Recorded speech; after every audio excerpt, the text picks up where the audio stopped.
Getting nasty on a Thursday. It's the Fast Lane on 101 ESPN with Andrew Marsh, Carey Davis, and Jamie Rivers. I'm Anthony Stalter, 203. Your time check is brought to you by Clarkson Jewelers, an officially licensed Rolex jeweler. Boys, Cardinals got a dub last night in exciting fashion. Nolan Arenado touching some seats. You guys back in on this club? I know. Okay. I'm good. Still, it's nice to see a win for once. It was nice to see a win. It was nice to see some excitement. I was able to watch the end of that ball game, last couple innings. It was fun to watch it. You were also excited about Luke and Baker. Let's just be honest. That's what you were happy about. That's Luke what and started, Baker. right? Luke and Baker got you to watch the rest of it. You're even sitting there too. I know you. You're like, this team's not bad. Because you're all excited. No. About the 10 points. I was torn, actually, because I got the 10 points for the home run, but that tied the game. I picked the Brewers to win. Oh, that's right. So I had an inner battle going on the whole time. That's right. I forgot that for Bet the Board. Yeah. You had the Brewers. I did. Fortunately for you, you got the 10 points, and you didn't lose any ground because we all lost in Bet the Board last night. Yeah, but I didn't gain any ground either. No, you're right about that. Yep. Whole Good job. glass is half full, half empty thing. But that's what kind of I love the moment for Luke and Baker, but at the same time I was angry because I'm like, why it takes so long? Why did it take so long? Why didn't you bring him up before? Like, you messed around with Jordan Walker because you wanted that right bat, and I know the Cardinals are telling us there was no miscommunication. We knew exactly what we were doing. We needed an outfielder because our DH got hurt. I want to touch on it because I wasn't here yesterday. Go ahead, but I did. Can I touch it? Yeah. Okay. I heard that Mo and Ollie were on the same page in terms of, we only were bringing him up for a couple of games. We knew he had some left-handed pitching. Then neither one of you know what you're doing. Let's say that. Fair. Let's say neither one of you know what fair. you're doing. Because player development is not solely about the on the field, on ice, on court.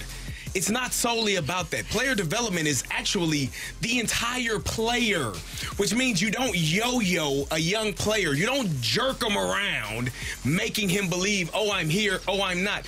And even if you had that conversation, I don't know that you did, but even if you did have that conversation, it's still on you, the manager and the POBO, to not do that to a young player and kill confidence. A young player whom you have told us is going to be a star in this league. You're wrong. You don't know how to develop a player because you don't know how to develop the entire player. Again, it's not just about what you do on the field. It's about, when you're a young player, learning how to be a pro, how to eat right, how to sleep right, how to not hang out and do all of the things that come with it. That's player development. You shouldn't hang out all night, Jamie. Nah, it kind of ruins the sleep pattern.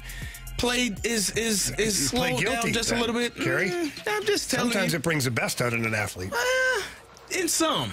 And let me tell you, those guys. Short-lived, though. It is, because at some point, A friend of mine did it that way. You know about the rent is due at some point. The rent came due, and then my friend got bounced around the league for a few years. Yeah. So developing a player is about the whole player, physically, mentally, spiritually, like all of those things, making sure that that player knows if you decided to bring him up and you were both in agreement, then you're both dead wrong. And neither one of you know what the hell you're doing in terms of developing players. And it makes sense when you're looking at these players when they go elsewhere. Oh, this is so much better here. Because I know I'm around players and management and people that know how to develop and get the best out of me. That was a terrible decision. And if both of them agree to it, then both of them are dead wrong. Which brings me back to Luke and Baker. Why he should have been the one that got called up and they wanted that right bat. I mean, all the guy does is rake. That's all he does. Like, for 2 years straight, it's not like, well, let's see if it's going to be, see how it works out. No, for 2 years straight, he has led AAA baseball in home runs. That's not a fluke, Anthony. Mm-hmm. That's called a pattern. And you have a small sample size at the end of last year to where he came up and he was fine, but he wasn't doing a lot. But give him a chance, man. You listened to him after the game last night, and he says, I had an approach going up there at bat, and he zipped that fastball through, and he goes, whoop, that's not a great approach. But he goes, I didn't panic. I just calmed down. Where last year, he says, I felt like I was trying to do too much because I just relaxed and wait for the next pitch and got my pitch. Yeah. So that not only is he a guy that can hit home runs, But now he's in the right frame of mind. Like, he's more mature, and he's ready for that role. So I'm not saying you play him in lieu of players that are out there, because I've seen some of his play defensively, and it's not great. Let's just put it that way. Play him like you did last night. When you're in a spot to have a pinch hitter, and you need some pop, there you go. There's Luken Baker. Or DH him. Like, Or DH you him got for a the day. game like today, Goldie's not going to play at all. You could have easily DH'd Luken Baker. I know Carpenter's in there because Peralta's a righty. Who cares? Carey, I totally agree with what you're saying. Who cares? I agree. Like, just play. Like, I don't know. Like, they finally decided to send Nolan Gorman down because I guess maybe they figured that it was time. Well, they heard you yelling on the radio. I think they I made might that have- decision right after your what? rant. It should have been Nolan done. Gorman is not pleased. No let the- offense to that guy. Don't let you know, the right? multi-strikeouts, No. including down the game, fool you. It was your rant. Okay. Yeah. That was you. No offense to Nolan Gorman, but there are some things that need to be corrected, right? He wasn't performing well, but you had him on the roster because what? You expected him to hit home runs? He wasn't doing it. So you send him down. Again, it took a little bit longer than it probably should have, but again, that goes to them not knowing, in my opinion, how to develop. Like, you got this guy sitting here, he's been sitting on the bench, then he plays, then he doesn't. Nolan Gorman is a young player as well. He's in his third year. He's not what we consider veteran player just yet. So, again, player development. How do you get players? How do you get the most out of them? It ain't by sitting them on the bench and having them confused as to what their role is. If you say you're okay with him striking out because he's going to hit a lot of home runs, then let him play. Then let him play and hit the 40. Or sit him Or down 35. or send him down as you finally just did and bring up a 26-year-old Luken Baker who has been in 26 or 27, who's been in the minors for a long time. Like, he understands what his role is better than a guy like Nolan Gorman or Jordan Walker. Player development for this organization right now, in my opinion, is not very good. And I don't think they know what the hell they're doing. They probably should get a player development. I don't know if they have player personnel guy for their. I don't know. They don't like to pay a lot of people extra money. They don't like to pay a lot of people any money, Cross. Whether you like it or not, like whether you disagree with the decisions or not, at least for the first time, they do have some vision for this team. It's August 22nd, so better late than never, I guess. But What's there is the vision, Anthony? Well, the vision for the rest of this season is just to play the veterans. Yeah, we're gonna live and die With with what the vets. purpose? To make a run? To make a run. Make a run, Carey. It's happening. You saw it. We're not going to Mobile mess on it. the We're run. not, Yeah, you know what? They got the 60-cent drinks today, right? Because you got 10. Yeah, you got 10 plus runs. 6. So Mobile on the run is the run that they're gonna got you. Makes sense to me. Cardinals right now 0-0 with the Brewers in this series finale. Nolan Arenado just scudded one to first base. A ball that Paul Goldschmidt probably would have had. Yep. But Burleson in and out of his glove. Not. I hate to lay that on Burley, but But you're laying it on Burley. wow, it's a bad throw, but still. So the Cardinals right now, Miles Michaelis on the bump. The Brewers have first and second, top of the fourth, but there are 2 outs. The Cardinals could win this series. Not that it'll matter much, especially in the divisional standings. Cubs are also up 5-0. One of the teams that the Cardinals continue to battle with in the wild card, but all you can do at this point is string good games together. You're only 5 games back right now, guys. 5 games back in the wild card. There's a lot of hope on the horizon, especially if you can get to this one. You win today. You won yesterday. If you win today, and then tomorrow, it's called a winning streak. Who do they got tomorrow? It has happened before. It has. Tomorrow, Doesn't that matter. Padres series? No, I think The opponent is it doesn't matter. Yankees? Oh, I think it's the Yankees. Is it the Good Yankees? thing Soto and Judge haven't been hitting very much. It's the What if Twins. those? Oh, it's the Oh, it's the Twins. Twins. And then the Yankees? And then the Padres, and then the Yankees, and then the Brewers. But Tell them good luck. this weekend at Target Field against the Twins. Could be worse. Could also be better. All right, it's the Fast Lane on 101 ESPN. Eli Drinkwitz had some interesting words, I guess, trying to fire up Mizzou's fan base. Like, almost kind of called them to the carpet a little bit. What aspect of Mizzou's football team are we buying into the most when it comes to us feeling good about them making a playoff run? That's next on 101 ESPN.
Fastlane on 101 ESPN. Miles Michaelis was able to work out of the jam, so it's 0-0 between the Brewers and the Cardinals as they head to the bottom of the fourth at Busch Stadium.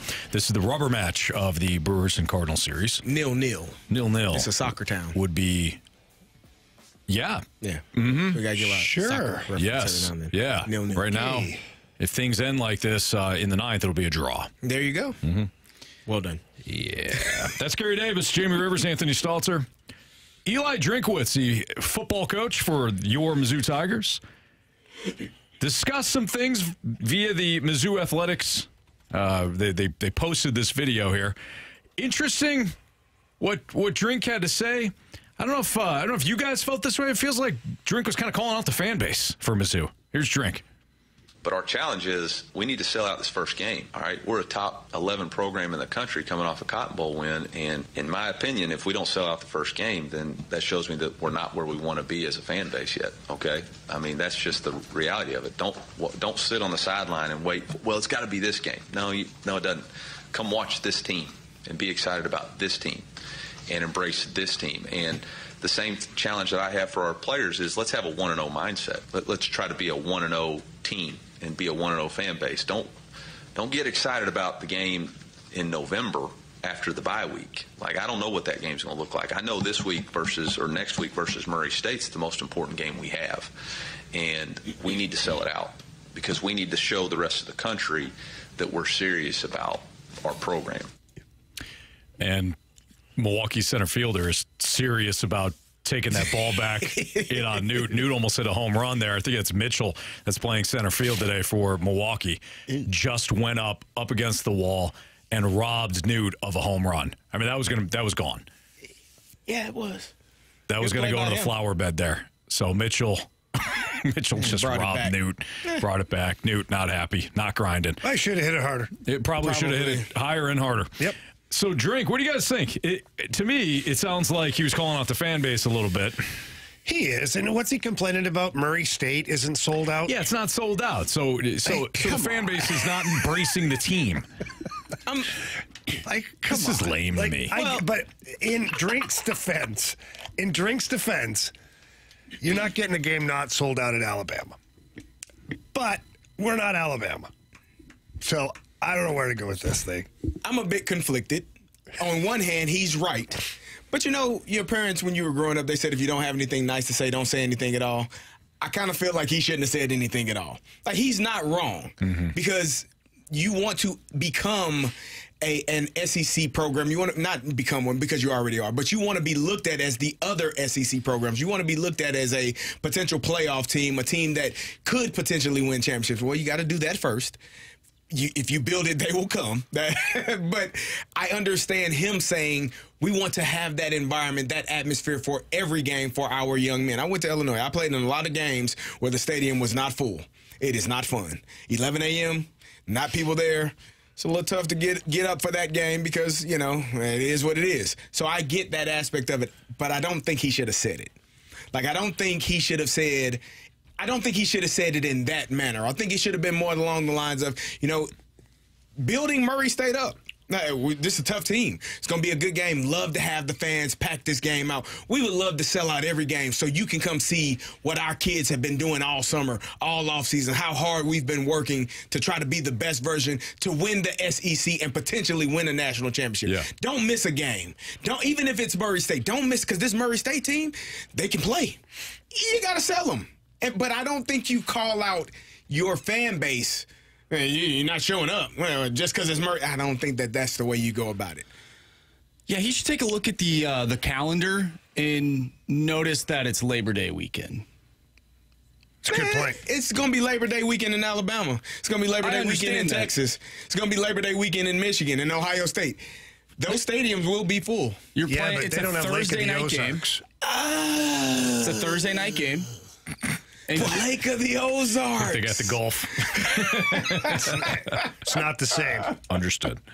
They're playing on a Thursday. It's not typical Saturday. It's just a little bit different. That's even better. That means you can get in and get out.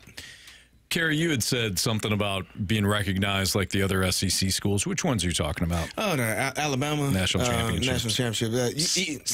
National championships. Yeah. Georgia, LSU, National championships. LSU.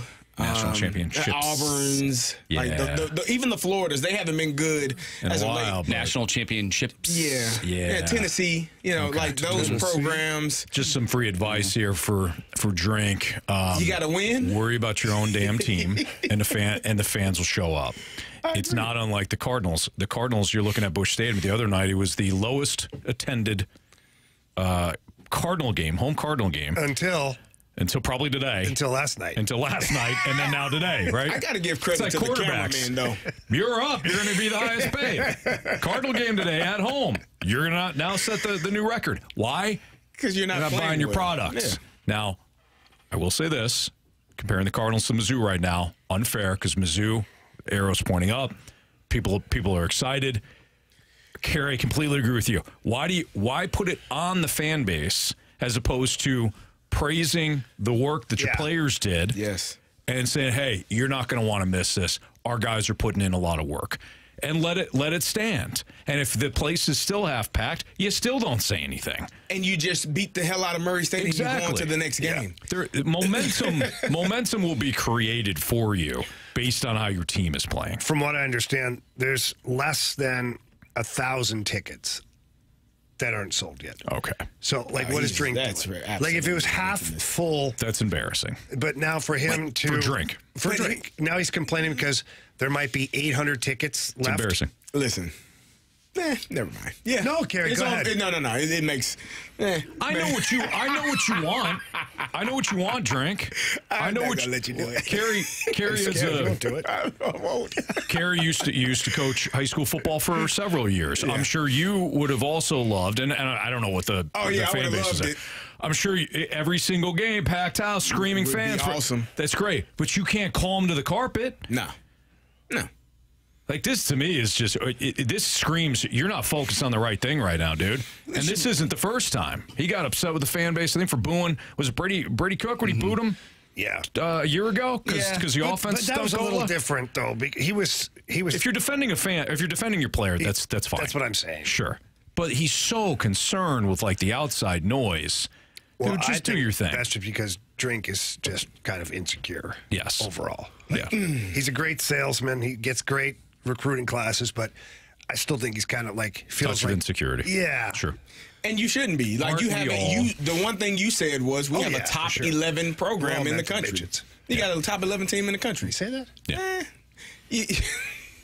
You should be focused on that. Just did. Climbing the ranks. Yeah. Like, not worried about you beat Murray State, you got Buffalo next week. Win those 2 games, then you got the next game. Like, focus on what you can control. And that's what coaches. No. That's what coaches always tell us. Control what you can control.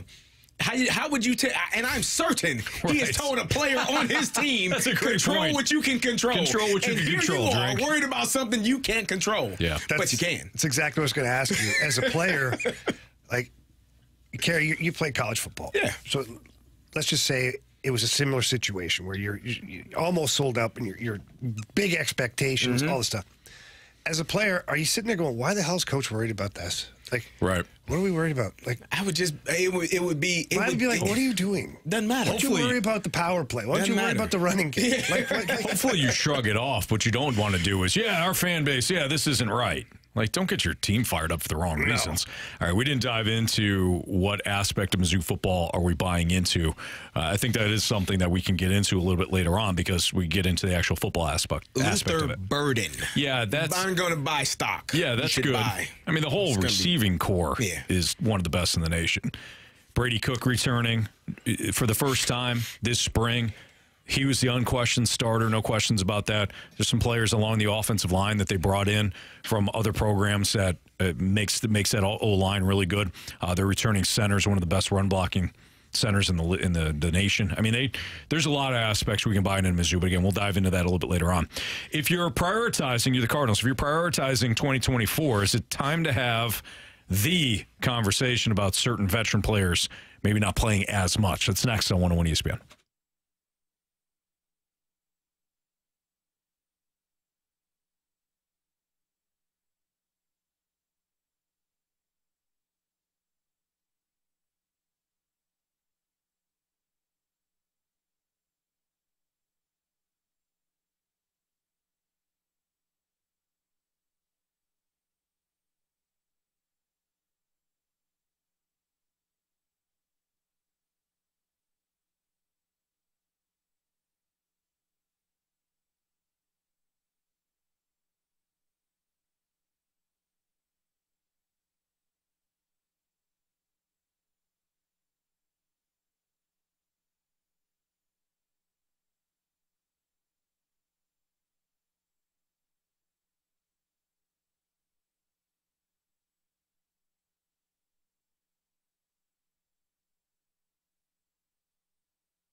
101 ESPN Sports Center.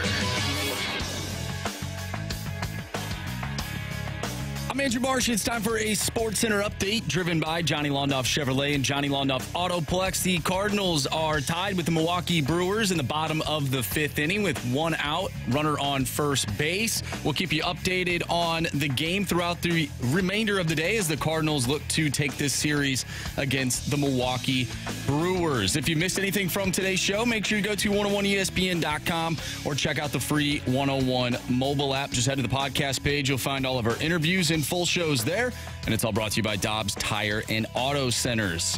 Coming up next, right here in the Fast Lane, if you're prioritizing 2024, is it time to have the conversation? We'll have that conversation next, right here in the Fast Lane. I'm Andrew Marsh, and the Sports Center update is driven by Johnny Londoff Chevrolet and Johnny Londoff Autoplex. See them at londoff.com. Chevy, together we drive. Are you kidding me?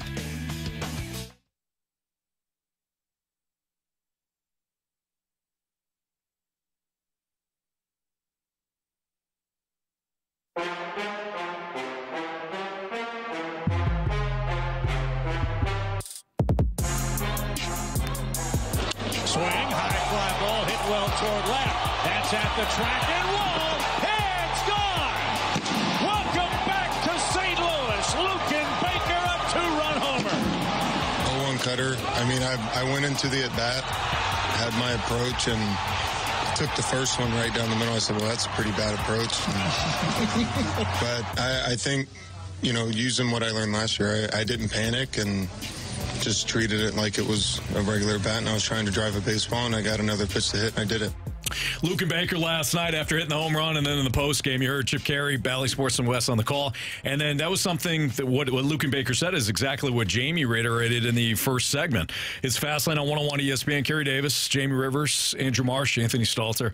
I love the fact that he said, yeah, well, I took one right down the middle. That wasn't a really good approach. I love the humor in the moment. He's loose. He's back. He's got a ton of experience.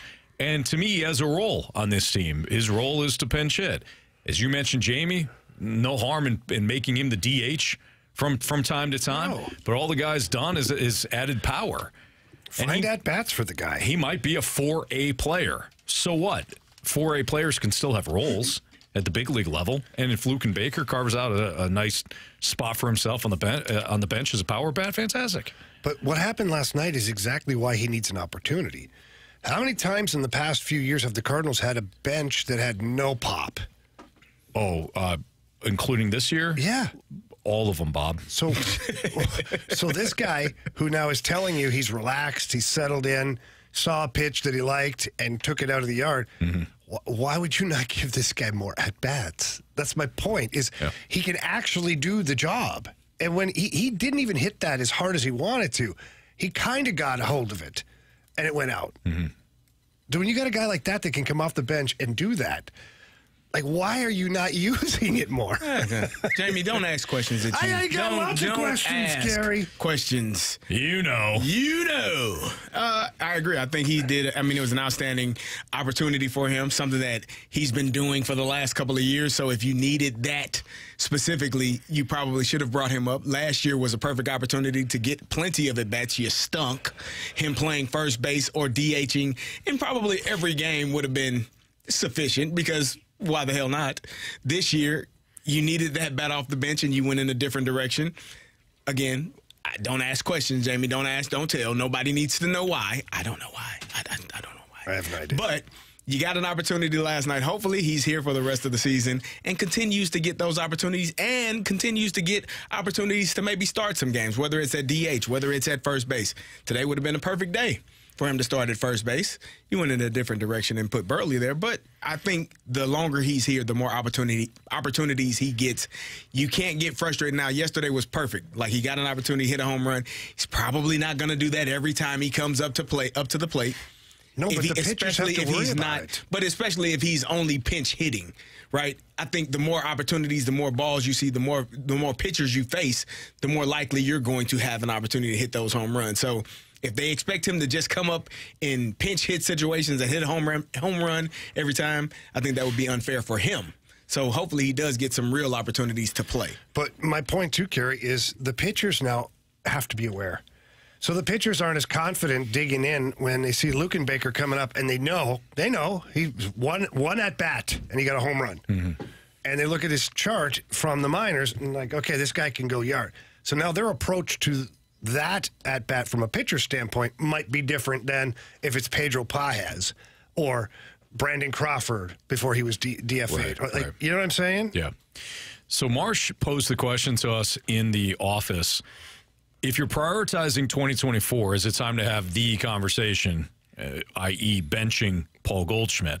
And the three of us all had the same reaction, and we'll share it on air now. The Cardinals feel as though, and they've told you this with the moves that they have made, whether it's Oli not playing Jordan Walker or not playing Nolan Gorman or not playing whoever, or Mo sending Walker back down, sending Gorman back down, that this is they still feel like they're in. They still feel like they can chase down one of these wild card teams and make the wild card. And the best way to do it is to go with the veteran players. So even though Goldschmidt has the day off today, I fully expect this team and Oli to lean on Goldschmidt the rest of the way. Nah. You can disagree with that.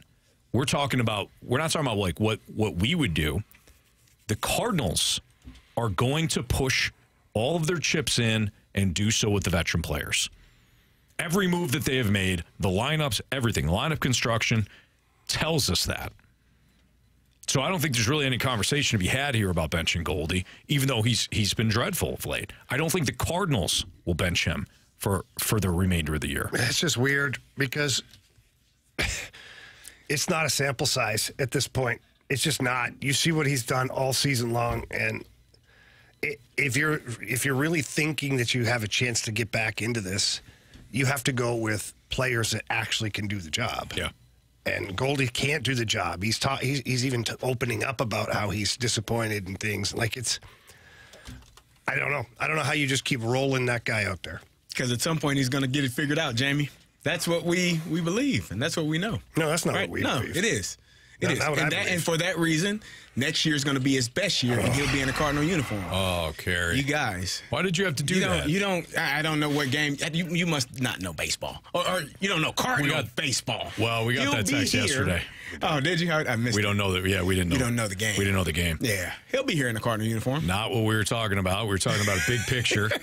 Context was murdered yesterday by a arrogant baseball fan. But we love you anyways. Yeah. He'll be here. He's going to play. He'll be in the lineup tomorrow. Jamie, you be excited about that now. Target Fields. Not going to be excited about Paul Goldschmidt. Batting sixth. Seventh. Maybe. First base. Probably. Yeah. More than likely. I mean, if anything, though, what are you going to do? You going to play Burleson at first base? They're going to go with the defense with Goldschmidt at first base, and including when Arenado scuffed one today and Burleson couldn't dig it out. That's how Oli. Oli's just sitting there like, well, can't have that again. Got to start Goldschmidt for the remainder of the season. Not we should get a better throw. Oh, no. No. You get it. I get it. Cardinals right now still 0-0 at Busch Stadium. The rubber match between them and the Brewers. Top of the sixth inning now. And Miles Michaelis has pitched very well today. He's through 5, 2 hits allowed, 3 Ks, only 1 walk. No runs, 77 pitches thus far. So unless he gets into some trouble, he's good for another 2 innings. On the other side, Freddie Peralta, the Cardinals, even though they don't have any runs, they only have 3 hits, they have racked up Peralta's pitch count to 92. So maybe Peralta comes out for the bottom of the 6th, but I don't think you're going to see Peralta moving forward here. Not that Milwaukee doesn't have a good bullpen or anything, but at least the Cardinals hitters, from the standpoint of getting to Peralta, at least from a pitch count standpoint, it's there. It's about the only positive you can say right now, but it's not like the Brewers are mashing at this point either. Burleson's got 2 walks. Contreras has a hit. Victor Scott has 2 hits. He's 2 for 2. So that's all the action right now. It's an absolute pitcher's duel at Busch Stadium. It's the Fast Lane on 101 at ESPN. Andrew Marsh, Carey Davis, Jamie Rivers. I'm Anthony Stalter. Which Blue has the most to prove this upcoming 24-25 season? We'll have that discussion next on 101 ESPN.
Which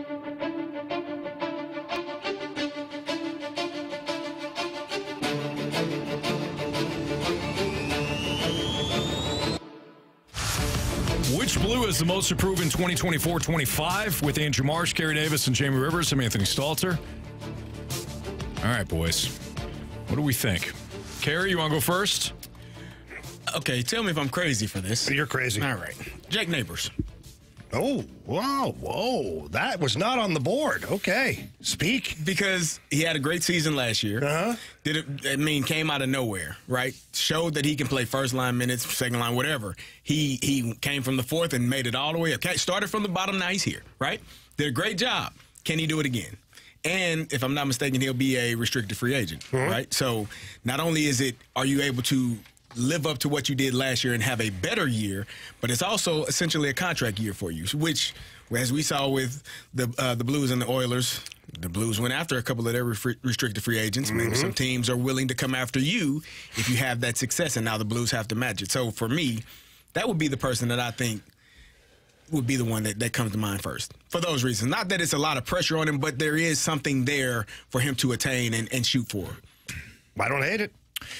Marsh, the NHL Network has Robert Thomas, number 18, on their top 20 centers list of recording career highs across the board last season. 26 goals, 60 assists, 86 points. Most to prove, have you crossed off Robert Thomas, or is he your guy? No, I think Robert Thomas has already proved to me what he can be on this team, and I think that he's only going to get better. I'm looking at a guy, and I think a lot of people would circle this guy, Jordan Kyrou. What is he going to do? I know what he can do. Will he do it, though? And can he be consistent at it? I think if Jordan Kyrou ends up being the player that we want him to be and we expect him to be, I think he can change the narrative here in St. Louis.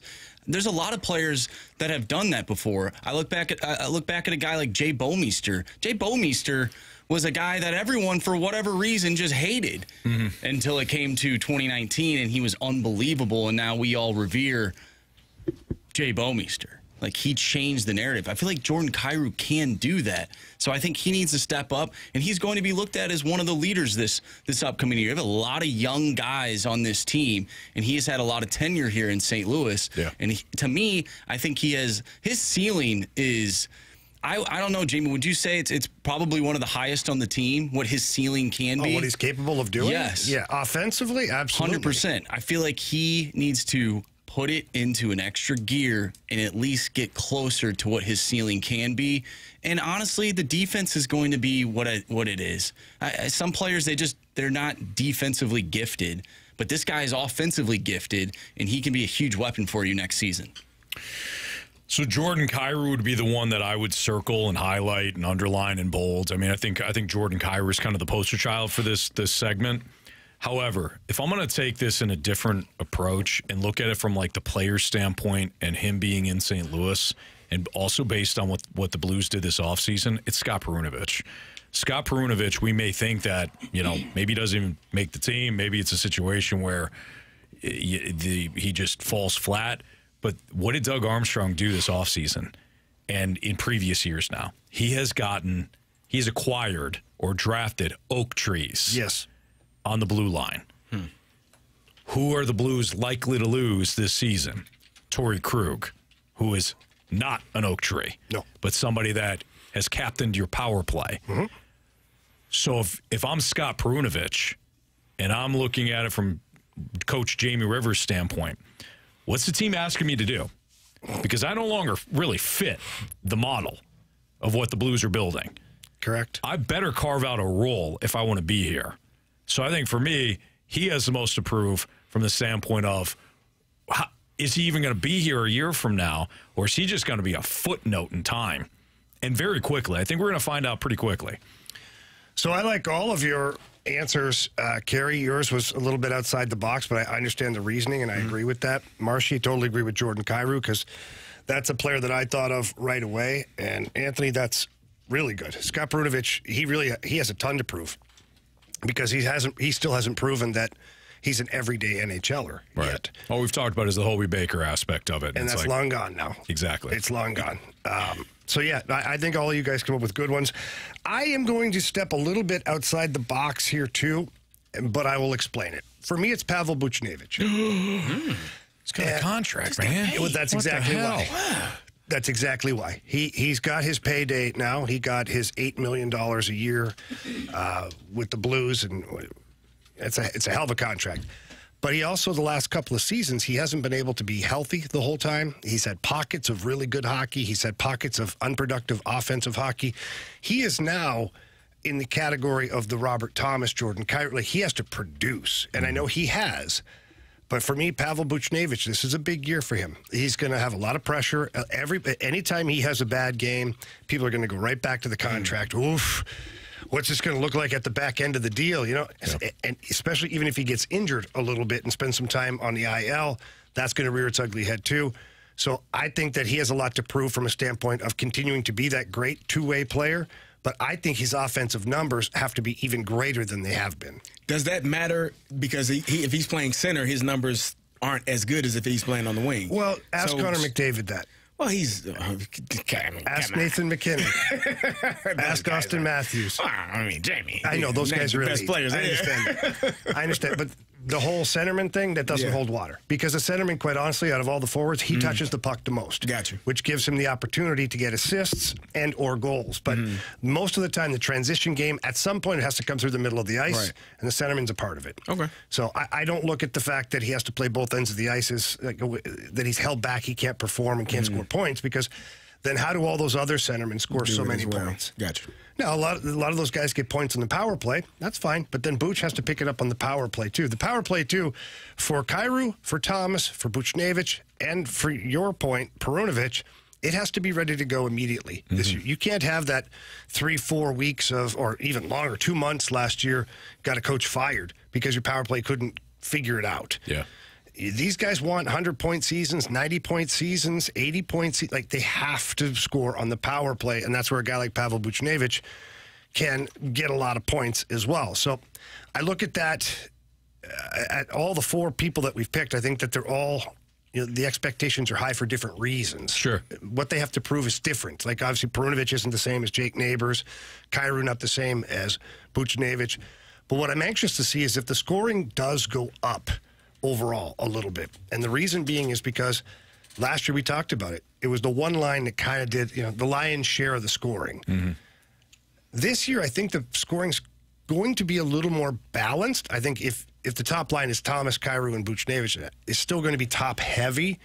But I'm wondering how Holloway, measures into this. I'm wondering how, if Zach Bolduc is here, how that changes things. Dvorsky, there are a lot of variables right now that can either really increase your scoring, or if it's just a bunch of role players like it was last year again, how does that affect the top line? And then does Drew Bannister have to mix and match those guys to try and create some more scoring balance throughout the lineup?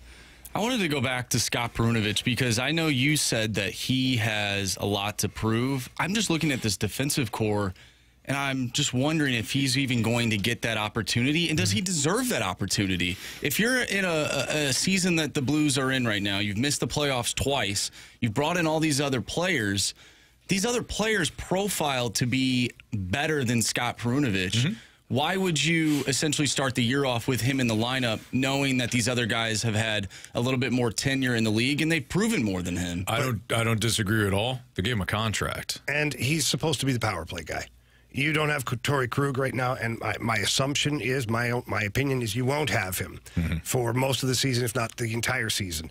So Scott Perunovich is going to get every opportunity in preseason to quarterback every first power play that rolls out that door. Right. And if he's learned from his mistakes in the past, he's going to start shooting the puck, and because he's totally capable of moving that puck around. He's really good at walking the blue line. He creates time and space for himself. He does a lot of things very, very well.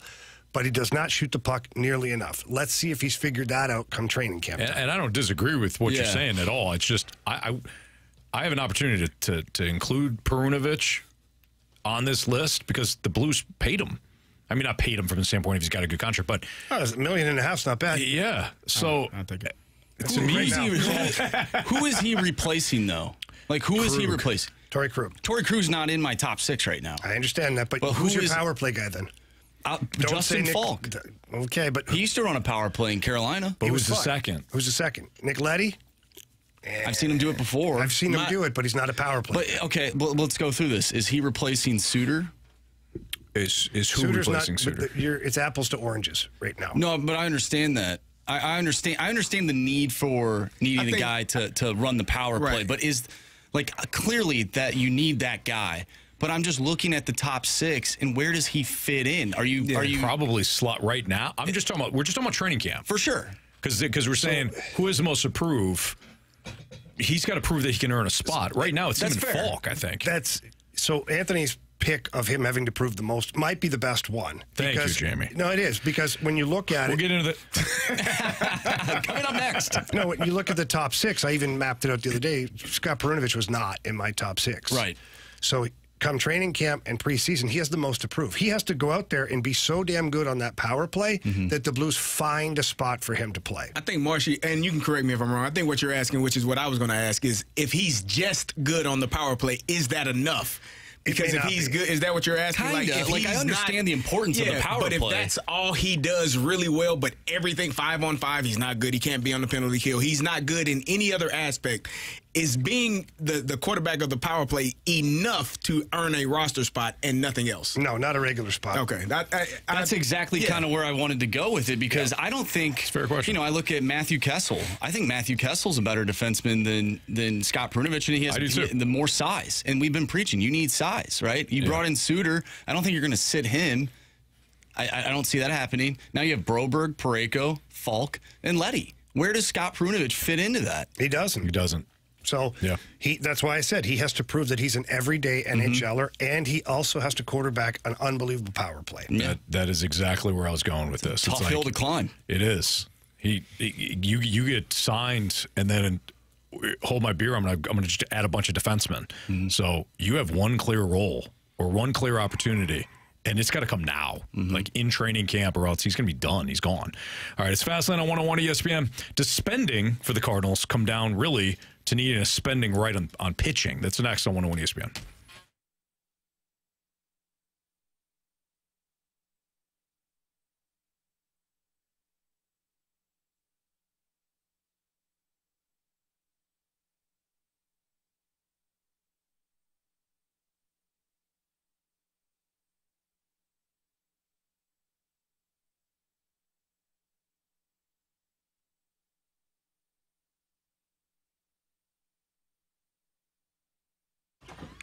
Hey, it's Carey, and people are talking about Window Nation. Their customer, Vicky, says, we couldn't be happier. This was a great experience. She's just one of over 33,000 5-star reviews, and that's because Window Nation is all about value. And this August, they're giving you a great value during the Window Nation anniversary sale.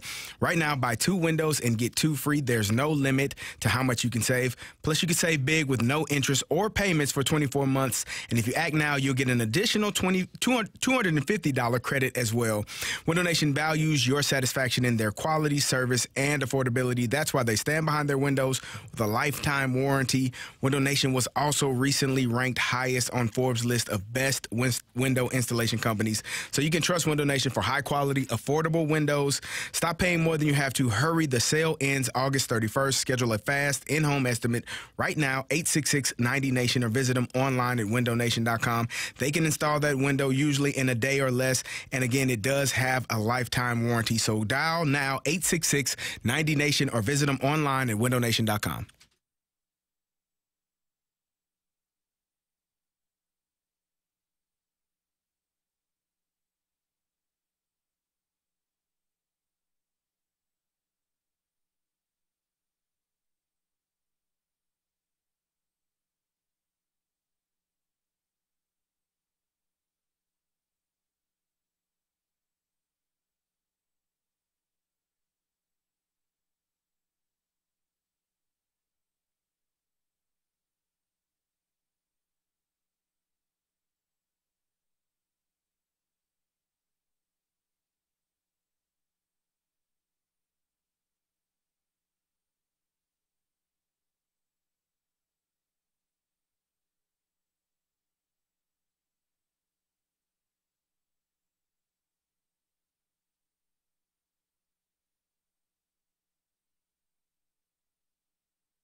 Welcome back to the Fast Lane here on 101 ESPN. Carey Davis, Anthony Stalter, Jamie Rivers, and Andrew Marsh.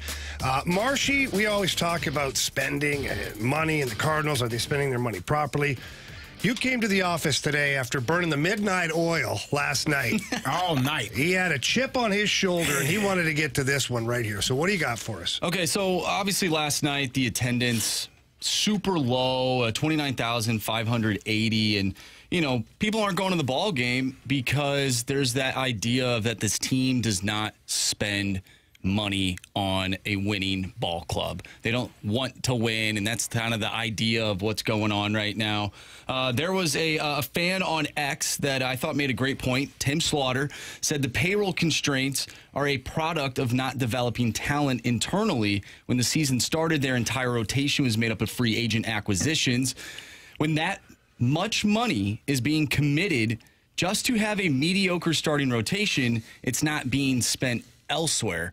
So that made me think, okay, if this team were to develop that starting pitcher that we've been coveting for so long, they would have that money to not spend on three dudes like Miles Michaelis. They've already had him. Kyle Gibson and Lance Lynn, and obviously, Sonny Gray's fine, but you would have money to spend on your offense instead of relying on, platooning. You'd have dudes in your lineup. So I think it starts with the starting pitching. Okay, but I think part of that is true. I'm a big believer in pitching, as you guys know. I would spend all my resources, quite frankly, on pitching. And then once I had enough pitching, I would realize that you can never have enough pitching and still add pitching. But let me ask you guys this. If Jack Flaherty doesn't get hurt, how much money are they paying him? If he's healthy? If he's healthy. So 2019, he had the 2019 season. 2020 was a pandemic. But let's say in 21, there's no injury history. He comes back and he pitches 25 to 30 million a year. They're probably spending on him. You're spending it anyways. Right. Yeah. So part of this is lack of development. Yes. Part of this is missing in the draft. Luke Weaver did not work out. Jake Woodford did not work out. Dakota Hudson did not work out. Jake Woodford was a first-round pick. Dakota Hudson was a first-round pick. Luke Weaver was a first-round pick. Three guys that other teams did not develop either. So those are just flat-out misses in the draft. So there's that. You also, because you became so obsessed with getting somebody to hit behind Paul Goldschmidt after you acquired him, you gave up, as we know now, full hindsight here, but you gave up two aces or two frontline starters for Marcell Ozuna. Again, hindsight's 2020, but if we're going to play this game where it's like the Cardinals didn't invest in starting pitching, they didn't develop, they didn't pick the right guys, realize that all of that is true.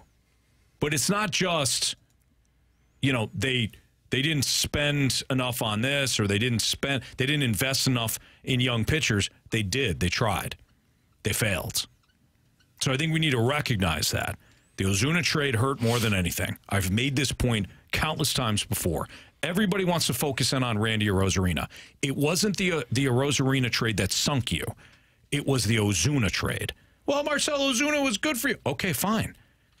Sandy Alcantara and Zach Gallen could be frontlining your starting rotation right now. Yeah, it would look pretty good. Even if Alcantara was missing, you'd still have Zach Gallen. That hurt you. On top of the fact that those three pitchers, those three first-round picks, none of them panned out. On top of the fact that Carlos Martinez wound up being, unfortunately, bit of a head case. Well, you had Alex Reyes, too. Alex Reyes. Michael Walker got hurt. Zach Thompson to be determined. Jack Flaherty got hurt. You've had some missteps all along the way. I don't think they completely abandoned their approach with starting pitching. It actually started to happen in about 2017 hurt you because of the Lunau stuff. And then in 2018, you started to pivot away from it. 2018, you went hitters. 2019, you went hitters. 2020, then eventually you came back. That's because around. they thought they had drafted the next group Yeah. of pitchers. Right. But they didn't. They missed. And then there's a huge hole now when it comes to pitching. I don't get upset about missing. Like, every player you draft in the first round is not going to be a hit. It's not going to be a slam dunk. They're not going to be future Hall of Famers. I'm not even upset about, like I said, we talked about it last week or earlier this week. The fact that they kept Reyes and Flaherty, those two guys were rated higher than Gallen and Alcantara. So you traded from a position of depth that you thought you had, and then people got hurt. Mm-hmm. And then Sandy Alcantara goes and does a great job. Zach Gallen goes and does a great job. But I can't be mad for them for trying. I think the issue that you're talking about is just how does the development continue? Like, you have to keep developing. You can't rest once you trade away some players and get what you think you need for this season. And I think that's part of the problem that they have now is we're so focused on right now, which is part of the Jordan Walker issue. We're so focused and locked in on right now. As a GM, as a Pro Bowl, as a president of baseball operations, whatever your tag and title is, you have to be focused for the now and the next 3 to 5 years. Mm-hmm. Like, you can't focus solely on, well, we got to make it right now, because then you ruin the future. And so in 3 years, that bill is going to come due. And you're not going to be able to pay it because you don't have anything in the bank to pay. Yeah. So you have to be able to do both. And I think that's where the Cardinals have struggled, is not being able to do both. They made the trade right now, but you should be also developing the next player. And I think that that's what the Blues have done a great job of. They continue to draft players. They continue, and those guys are not here yet. We've heard about Dalibor Dvorsky. We've heard about Snuggerud. Like, we're excited about those guys. If they don't pan out, I'm sure Army and the rest of the guys are going to have another group of guys that are right behind them. Like, you have to plan for the future with also expectations for trying to build a championship team right now. And I don't think that that's what they're doing. I don't think they have been doing it for a while, which is why the bill has been paid. It's been due in 23 and 24. It was also 22, but Albert Pujols said not today. Yeah. So that's what it is. Like, we're starting to see what's happening because of how they've handled business in prior years. Yeah, you can have missteps. You're right. You're going to have missteps. You just can't have the amount of missteps that they've had and then toss in a trade that loses you 2 pitchers. Correct. You cannot. Injuries are going to happen. Yes. So Flaherty and Reyes not being a part of this rotation, I'll throw Walker in there too, because the mantle was supposed to be Wainwright to Walker. That was the baton. That was supposed to happen. So you had injuries to Walker, injuries to Reyes, eventually injuries to Flaherty. Injuries are going to happen, so that's 3. Okay. You're going to have some missteps in the draft. Fair enough. You had 3 missteps. You had Dakota Hudson, you had Jake Woodford, and you had Luke Weaver. Okay, so you had 3 injuries, 3 missteps in the draft. Oh, and on top of that, you made a trade for Ozuna because you absolutely had the middle of the order bad. You got him for 2 years. Yeah. And you gave up 2 studs, as we now know. So what you did, you got 8 missteps now. Mm-hmm. You have 8 missteps. Or, to be fair, 5 missteps and 3 injuries. Right. Did you get anybody in the later rounds? Did you find your Brock Purdy because you effed up on Trey Lance? Nah. No. I think it's starting to come back. I think I think with the group of they had to reinvest. Tink Hintz and McGreevy and Graceffa, like, we're excited about that group of pitching. Like, we're looking forward to it, and we've seen a little bit from McGreevy and Graceffa this year that gave us something to maybe look forward to in 25. But for these last 3 years, I feel like those missteps caused what you've seen this past 3 years, 2.5 years. I mean, I would, even though they made it to the playoffs in 22, again, on the back of Albert Pujols, the greatest right-handed hitter to ever play the game, yeah, that helped. But it wasn't wasn't awesome until he started turning it around. So, yeah, I think all of those things the bill has come due, and now we're here waiting on the Cardinals to figure it out. Yeah, and that's why, as we come full circle here to Marsh's the tweet that he had mentioned, this is why the rotation is filled with non-farm hands outside of Lance Lynn. And Lance Lynn, obviously went away for several years and then came back. You don't have farm-grown players in that rotation because of this, because of those missteps. So we'll see if they can close that gap this year, and then a bunch of the young guys can come up next year. We'll see. Yeah, text from the 573. Should we have kept Ozuna? No, was that another? Yeah. Seeing what he's done. Yes. Before and after, like the rush to move on. I mean, if we're going to go in the time machine, first and foremost. Obviously, we're not trading for Ozuna. That's number one. Okay, but if we couldn't go back that far, but we could go back to, I think they should have. We talked about them bringing back Ozuna anyways. Now, I don't know if you make the deal for Arenado, if you bring back Ozuna, but I think Ozuna wanted to be here. But I don't know if the Cardinals trusted him. The DH was not here yet. I don't know if the Cardinals trusted him. And what gives you he's that? got some off-field stuff now that we understand that, there's reasons not to. So they didn't bring him back. That whole thing hurt. I'm telling you, it hurt more than any trade that everybody wants to bring up. But people don't want to bring it up because they're like, well, Ozuna was pretty good here. Yeah, fair. But it's 2 years. Mm-hmm. And look at what it has cost you from a pitching standpoint. Yeah, but if you kept him after that. If you kept him, it would have then you wouldn't be looking for a right-handed bat. Sure. If I was a GM, by the way, I would hold on, and I wouldn't be very good. I'd lose, and I'd get fired in 2 or 3 years. But I would hold on to all my pitching, all my young pitching. You can't have it. What about your offense? I would hold on to all my young pitching. Guys get hurt, guys break down. I would hold on to those guys. I would develop the best. I would convince the owner, hey, don't spend your money on these free agents, these 30-something free agents, okay? Fan base is going to be pissed at you. I understand that. Devote all your money into my internal scouting. I want the best scouts in the world that can find pitching. Well, that's why I kind of brought up, take that money and spend it on your offense. You're worried about your offense? Spend the money on your offense and then have those starting pitchers be the guys that you developed. Sure. That way you don't have to spend money on starting pitching because these starters are asking for way too much money to begin with. Right. For only going 5 innings. You're right. So get a guy that's going to play every day. Yeah. And then have that next crop constantly coming up. Yeah.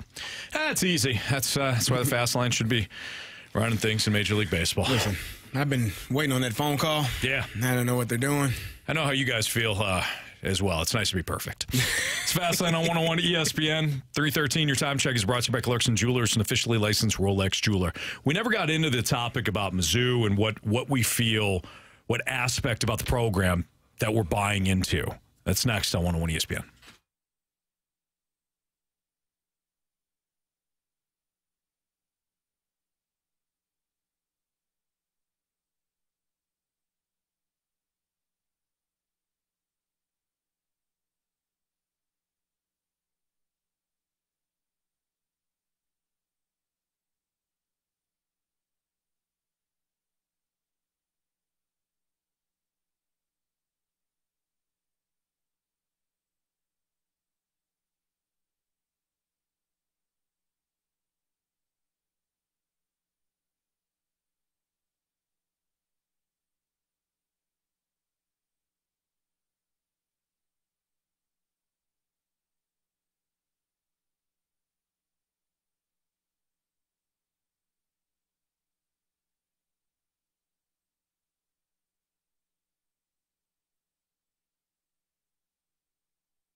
Fastlane on 101 ESPN. So we didn't get into the conversation because we started talking about Drink and his comments about the fan base and how he's worried about things that are out of his control.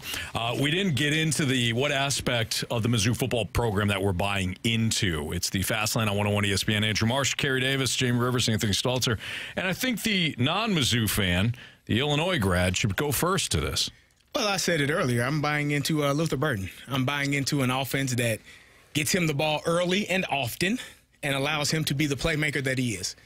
If you decide to do that, you got a chance to win some games. Now, with that being said, if I'm an opposing defense, I know they're trying to get the ball to Luther Burden. So other receivers and other players on that offense are going to have to step up and make plays. And so, Luther Burden, get him the ball as much as you can. Allow him to be the athlete, the superstar player that he is, the top 10 projected draft pick that he is. Yep. And then everybody else is able to feed off of that and eat off of that. Well, that would be my recipe. I love the fact, too, that they moved him last year. They moved him into the slot, and it makes trying to figure out where he's going to be that much more difficult on the opposing defense. Right. So you're the defensive coordinator, you're a defense, you're trying to figure out where Luther Burden's going to line up. And even if he is in the slot, they can move him around, and they could get him a free release off the line of scrimmage. I thought that was huge last year. Yes. And I think that it's going to be big again this season. Being in the slot, like you said, allows him to be off the ball. DBs can't jam him, because a guy like that, if you can get your hands on him, you put a bigger corner on him, get hands on him, reroute him, that could throw off the timing of the route. But now he's able to be in the slot, go in motion, move around, be in an uncomfortable position and generally speaking, if your best receiver is in the slot, he's probably going against the third best corner, because your best corners are on the outside. Yeah. They're generally on the X and the Z on the outside. Or a safety, and thank you, ma'am. Thank you. We'll take that. Gladly. Appreciate it. So, yeah, they created some mismatches for Luther to get open. He found a lot of time. But again, last year they were able to have success because of Cody Schrader. Running the football opens up so much more, because now there are so many eyes in the backfield. Whereas I don't know what the running game is going to look like. If it takes a step back, that could be an issue for the offense. I don't know if this makes you feel any better, but they did get 2 transfers in for further running back. So they've got guys with experience. They don't have SEC experience, but Marcus Carroll and Nate Noel, they at least have experience at other programs. So you're not just solely relying on a young guy or somebody last year that quite frankly wasn't good enough, and now you're just banking on it because he's been in your program before. For me, transfers don't really do much for me. And I know people, well, Cody Schrader transfer. Yeah, you always will have that one, right? You'll have that one guy. And I'm not saying that these two players, Marcus Carroll and was it Nate Noel? I'm not saying that they're not going to be good players, but for me, it always, and I think Marcus transferred from Georgia State, so he did, yeah. The level of competition has changed. Cody Schrader transferring from a Division II school is abnormal. It does not happen. He was a specimen. He was a special player. You do not find players like that, and he was amazing. And so, yeah, going in, you trying to recreate that, trying to fill that void. We'll see what these 2 young men are able to do. I hope they can create what Cody Schrader. I doubt it. Because I've been watching football and playing football a long damn time. And I have never seen a player not come out of the game at running back at all. He played the entire game, every single snap. I've never seen it. That was a special player. It is going to be hard to get that. And that's why I'm cautious about this Missouri offense, because what you had last year was extremely abnormal. You don't see a player play an entire game, pass pro, catching the ball, running the ball, and never take a play off. He's a backbone. He was the player that they leaned on so heavily in that offense last year, and it showed. I don't know I've never seen these 2 young men play football, so I don't know. But I can damn well tell you they won't play as many snaps as he did consecutively, like consistently. That was, I've never seen it. Yeah. So that young man was special, and it's going to be a different offense if they don't have that type of play from that position.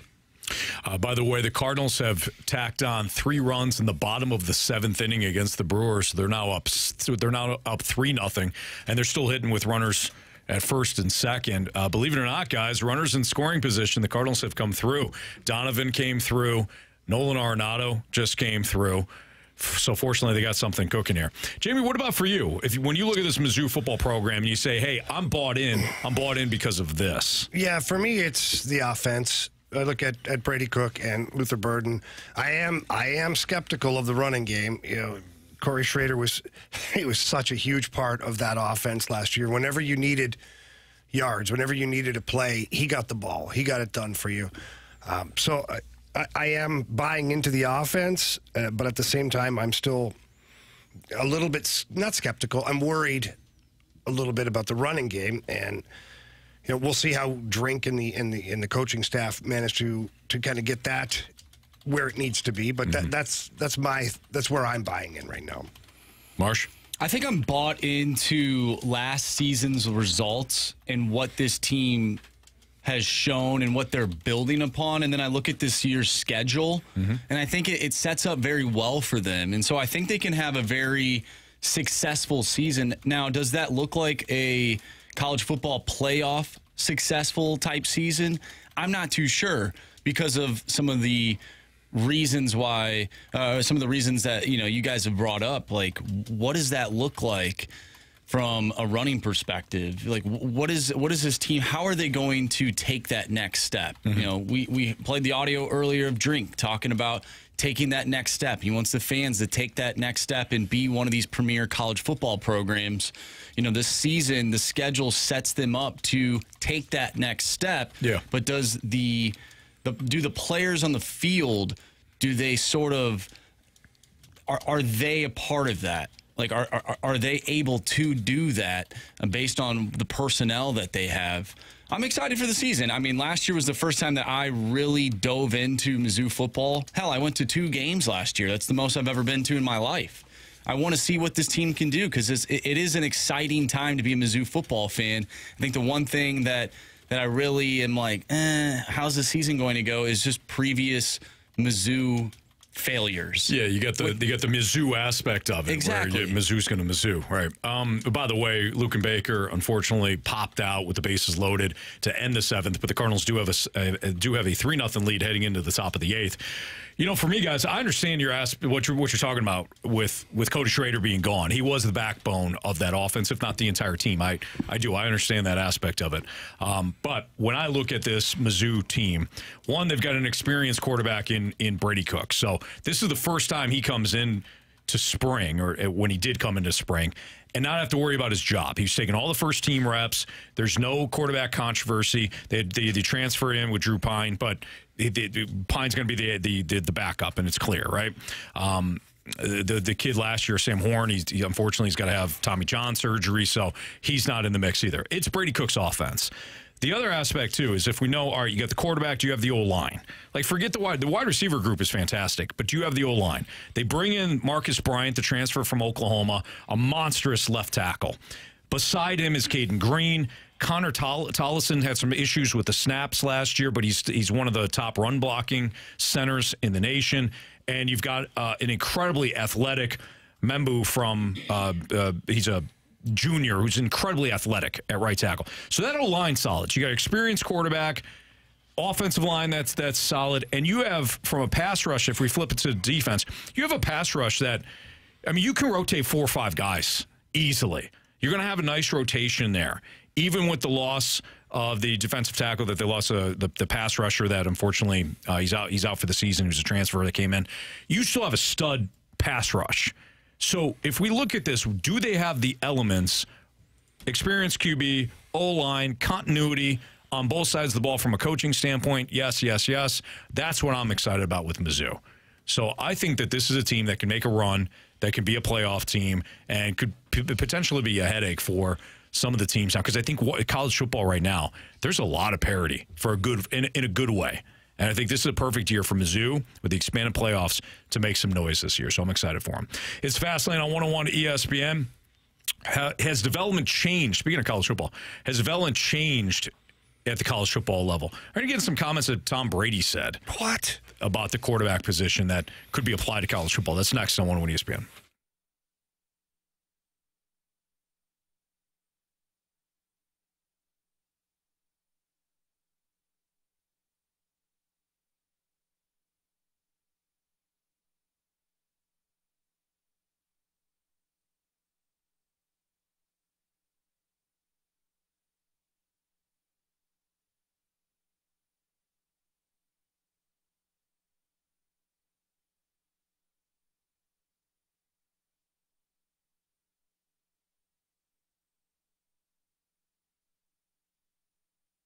Hey, the summer heat wave sale is on at Auto Centers Nissan. Select new Nissans throughout the month of August have rates as low as 0% APR and for terms as long as 84 months. And again, that's all throughout the month of August, all in Herculaneum at Auto Centers Nissan. You can save big on select new Nissans with thousands in Nissan bonus cash and dealer discounts. It's their lowest prices of 2024. It's live, and you want to make sure that you head down to Herculaneum. With over 700 vehicles all in one location, you're bound to find the perfect fit, that perfect car or truck or van or SUV that fits your lifestyle and your budget. Qualified buyers can take advantage of no money down, plus take a break from your car payment for 3 months as well. But first-time buyers or those with some credit challenges, you guys have options as well. They have the perfect deal at Auto Centers regardless of your situation. So just allow them to earn your business with fast, fair, and a fun car buying experience.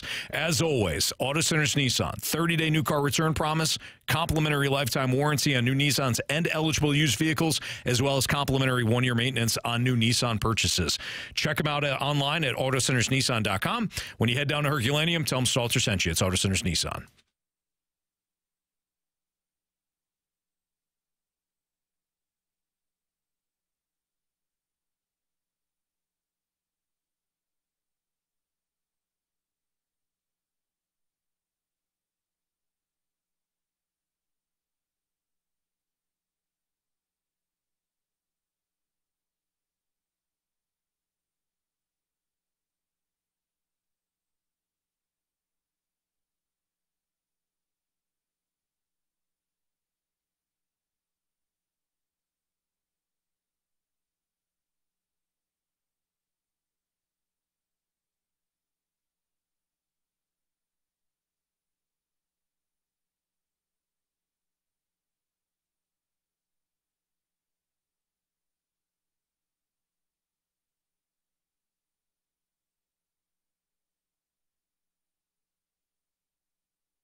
ESPN Sports Center. I'm Andrew Marsh. It's time for a Sports Center update brought to you by Saliga Heating and Cooling. The Cardinals currently lead the Milwaukee Brewers 3-0 in the top of the 8th inning. We will keep you updated on the score of today's game as the Cardinals look to take this series against the Milwaukee Brewers. If you've missed any of our conversations today, make sure you go to 101ESPN.com or check out the free 101 mobile app. Just head to the podcast page and you'll find all of our interviews and full shows there. And it's all brought to you by Dobbs Tire and Auto Centers. We just got done talking about Mizzou football. Has development changed at the college football level? We're going to continue talking some college football coming your way next right here in the Fast Lane. I'm Andrew Marsh, and this Sports Center update is brought to you by Saliga Heating and Cooling, an independent American Standard heating and air conditioning dealer.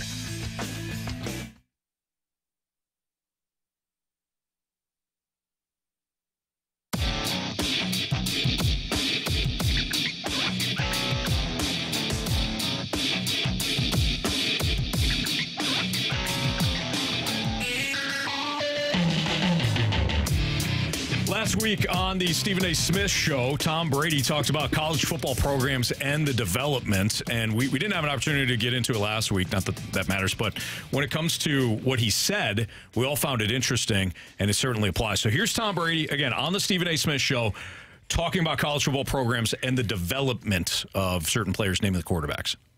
There used to be college programs. Now there are college teams. You're no longer learning a program, you're learning a playbook. And the program is ultimately, like at Michigan, for me, that was a pro-style program. 5 years I got to learn how to drop back pass, to read defenses, to read coverages, to be coached. I had to learn from being 7th quarterback on the depth chart to moving up to 3rd to ultimately being a starter. I had to learn all those things in college. That was development. Then I went to New England, and I was developed by Coach Belichick and the offensive staff there. I didn't start my first year. I think it's just a tragedy that we're forcing these rookies to play early. But the reality is the only reason why they are is because we dumbed the game down, which has allowed them to play. It used to be thought of at a higher level. We used to spend hours and hours in the offseason and training camp trying to be a little bit better than next year. But I think what happens is it discourages the coaches from going to deep levels because they realize the players don't have the opportunity to go to a deep level, so they're just going to teach them where they're at. Yeah, it's a very interesting take. I think he's right. I don't know what you do about it though, because here's the domino effect. Here's the fallout of what happens. College football, the NFL can only take from college football. Mm-hmm. So whatever college football gives you, yes, you can develop those guys, but let's keep in mind the average NFL coach is you get about 3 years, and if you don't win in 3 years, have like a winning season, you're going to get fired. Mm-hmm. The GM will fire you because his ass is on the line. So you have to take what college is doing and then just go with it. So if you're worried about your job, you got to get that player up to speed quickly. What do? You say, okay, what did you learn at college? What did you learn at Ohio State, CJ Stroud? All right, we'll do that. And then we'll just kind of slowly add to it as we go, and then we'll develop you on the fly. When Brady got into the league, it was, 2000? Mm-hmm. It was a different time at that point. He also was with a coach that, as we know, after winning the Super Bowl, he had the time to kind of develop guys over the long haul. He's not wrong, but I don't know what you do about it with the way college football is being played right now, which is set, all right, look to the sideline, read the cue card, the signal. I hate that. And then go. I mean, a lot of these guys, you're only looking at maybe 2 aspects of the defense. A lot of times it's just one. They cut the field in half, read the linebacker or the safety, go. Or is it too high? If it's too high, check out, run the ball. If not, you got single high, so open, field open or closed. Got a single high up. Now you can throw deep because you only got one safety in the middle. A lot of times that's all they're reading. So he's not wrong, but like, what do you do? I mean, Carey, you've coached at the high school level, and you know what colleges are looking at. I think you, at the collegiate level, you obviously have to win, right? They want to do whatever they can to win, and they do water it down, but it does impact the entire game, not just the quarterbacks. It impacts the offensive line because they no longer, it's RPOs. We're going to run the ball and throw off of it, so they don't have to learn how to pass set. They don't. I think it was it Greg Robinson that was drafted here that struggled mightily because of the offense that they ran in college. He could not figure out pass protection, and then they drafted the guard from Louisville who played right side and left side like they did. They flip-flop back and forth. Yeah. Juman, I can't remember his name. But you know Jones, something like that. But when you are dumbing down the offense, and again, the coach in college has to do what he has to do to win. Mm-hmm. I played at Illinois. I ran the same offense for 5 years. Yeah. I could tell you exactly what every player on that offense was supposed to do, from the offensive line to what routes the receivers were supposed to run to what my tailback was supposed to do behind me. If I was the single back, what I had to do. Now, I didn't know where the ball should go because I ain't play quarterback, but I knew what the routes combinations were, and I knew what offensive line and running backs were supposed to do pretty much on every single play. But that's from playing the same offense, the same playbook year after year after year. You don't have that opportunity in college, and so they get to the NFL and they're not prepared. And you start to see it with college as well. They don't have the patience to develop players because, again, their jobs are on the line. Mm-hmm. So if this kid can't come in and do this right now, I don't got time to teach him that. Yeah. We play in 2 weeks. I got to get ready. I got to find the guy that can do it and play so that we can win and keep our jobs. Right. Or go on to the next job, whatever the case may be. But, yeah, I think the development, like when I hear him talk, that's the football I know.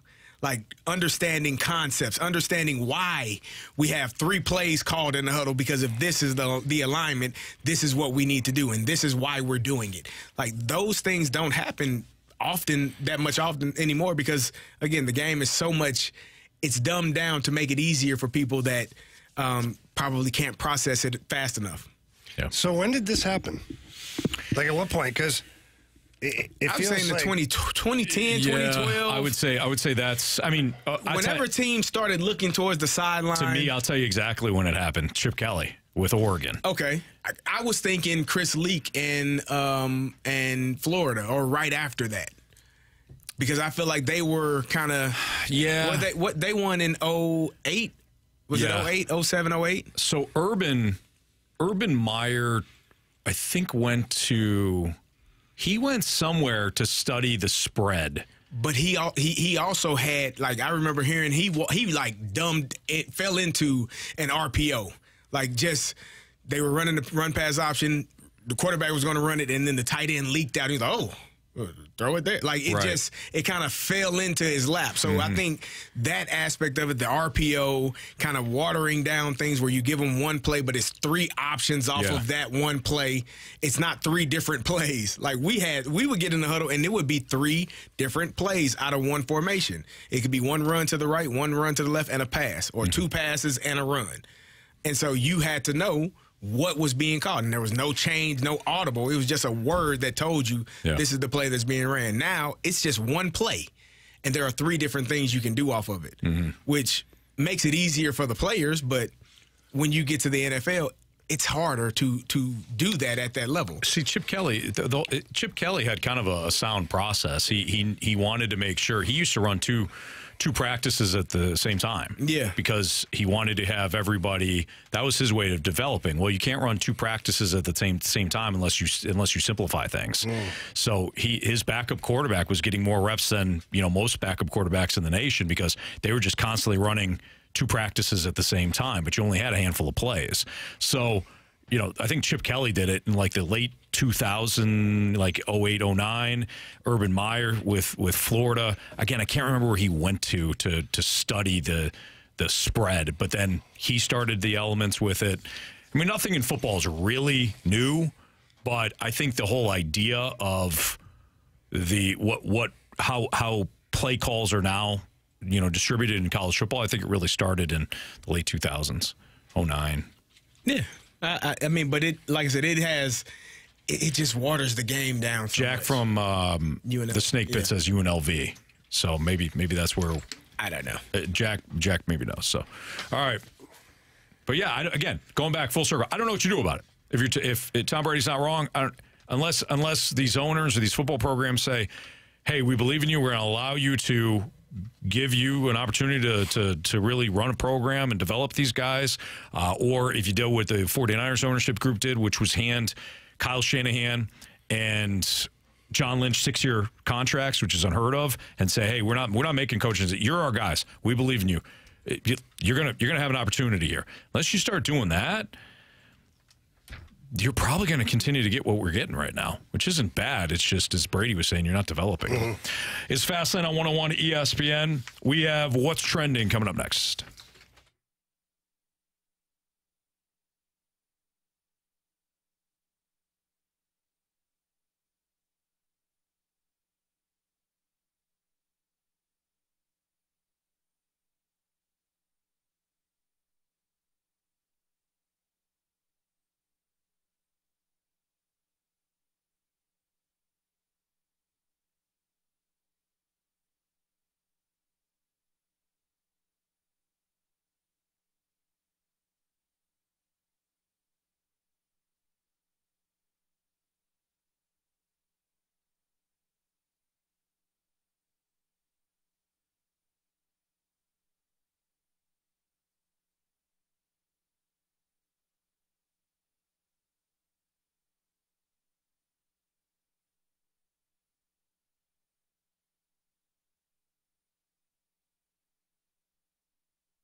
time to find out what's going on in the sports world with What's Trending Now. Brought to you by Goodwill. Donate a car and get tickets to the St. Louis Cardinals.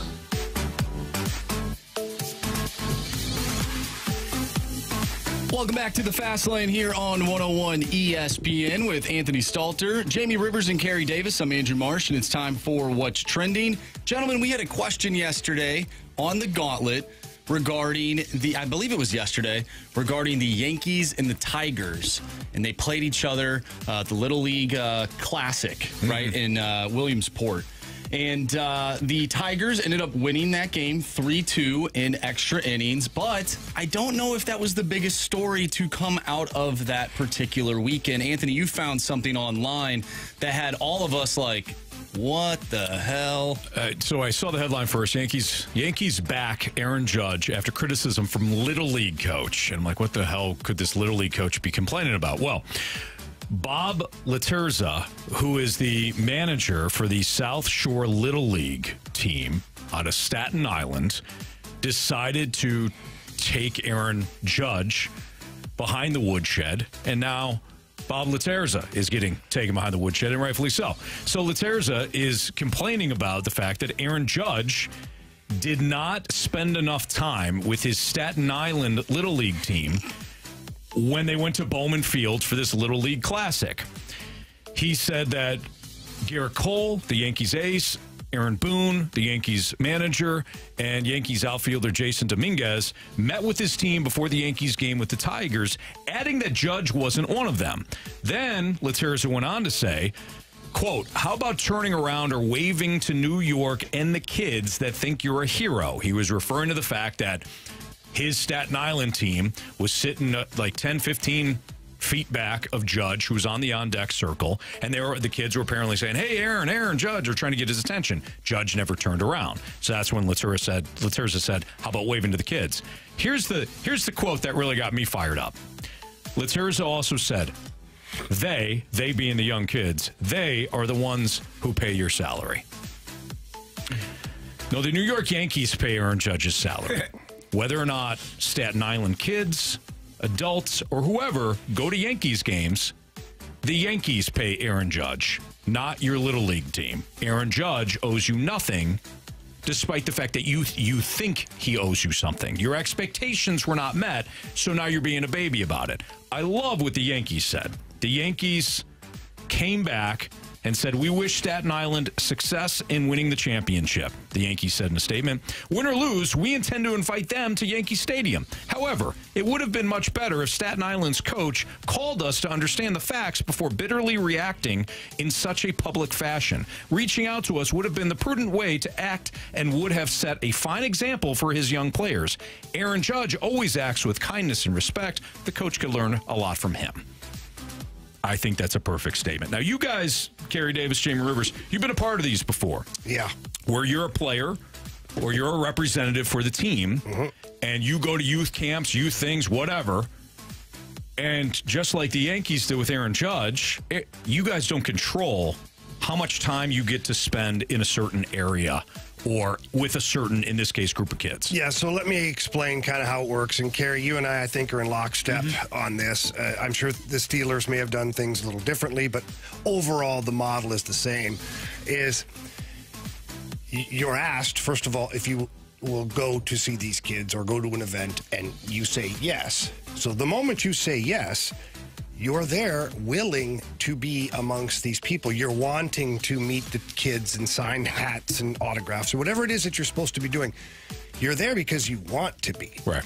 And so usually there's a group of 2 or 3 guys, and they each have a representative from the event or from like whatever, or from the Yankees or the Steelers or the Blues or whatever. And they're there to keep it organized, because it can get chaotic. And imagine a guy like Aaron Judge, like the world stops and they could go nuts for this guy. So they're there to keep it very organized and streamlined so that Aaron Judge can see as many kids as he possibly can without having to linger in one spot, so that one team feels like, oh, well, he spent 30 minutes with that team, he only spent 5 minutes with us. No, the handler, as we'll call it, is the one that has the punch clock. Okay, it's been 7 minutes. Now we have to move on to the next team. 7 minutes, on to the next team. That's how you do it so that everybody gets a chance to meet Aaron Judge or whoever their players are at that point. So Aaron Judge leaving a spot and not going back, or this guy saying he didn't even turn and talk, he's not supposed to. He is supposed to keep his eyes moving straight ahead because the handler, the representative, has him moving on to the next group of people to which he gets to interact with and talk with, sign autographs, pictures, whatever. It is very structured for a reason, too. Because can you imagine Aaron Judge, or think of the biggest stars that you have, if you just let people run wild, he'll never get out of there. Right. Kids will get hurt. People will cry. It would be nuts. So that's why they do it this way. So the coach reacting the way he did, which, by the way, certain Yankees players went out of their way to stick around because their team was already playing. And correct. The Staten Island team would have missed out on all of it had it not been for some of the Yankees players sticking around on purpose to make sure that team got to see some. I want to reiterate that fact because Jamie, it's important. I'm glad you brought that up. Staten Island was playing when the players were making their rounds for all these other teams. They were playing. So it's hard for Aaron Judge to kind of, go to the Staten Island game when the kids are playing. Aaron Judge was part of the group, the Yankees, that went around to the other teams while Staten Island was playing. Sorry, man, that's not on Aaron Judge. He didn't create the Little League schedule that day. And then, like you said, Jamie, a lot of the Yankees players and the manager went, not a lot, it was actually only a handful of kids, a handful of players and Aaron Boone, to made sure that they went up to the Staten Island team. Could Judge have done it? Maybe, but you don't know what Aaron Judge's pregame routine. It was butting up against the time of the game.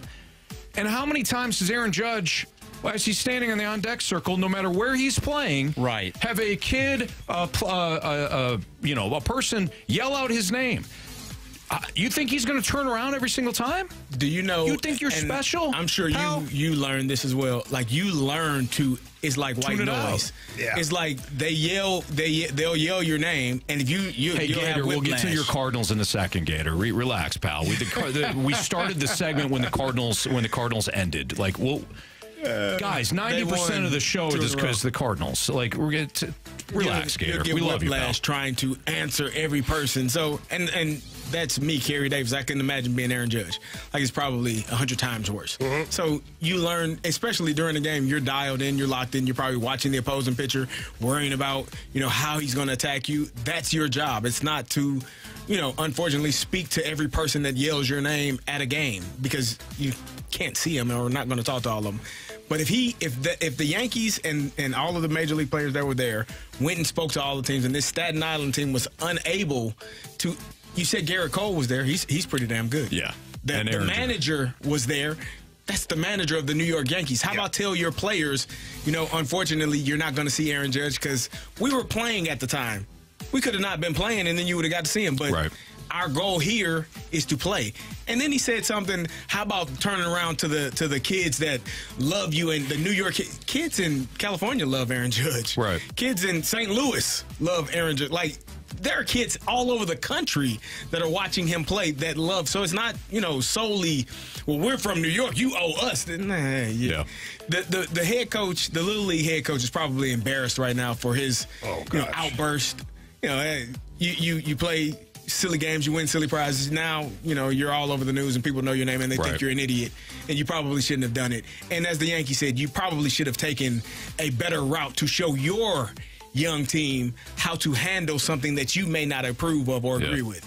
And one thing, too, that can't be overlooked in all this is Aaron Judge does an enormous amount of work. With youth. Yeah.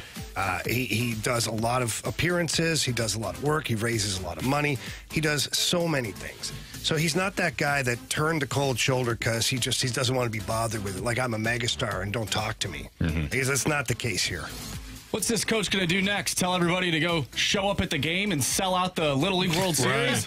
That'd be ridiculous. By the way, I owe Gator an apology. Apparently, Gator was actually fired up for our talk here. Sorry, Ranthony was coming out. That was my fault, Gator. What did you do, Ranthony? I yelled at Gator because I thought he was being the baseball guy. It's like, oh, great, you read it wrong. Great, you're not talking about the Cardinals. They just won two in a row. That's my fault, Gator. Gator, I apologize. I'm apologizing. I'm gonna look right at Gator.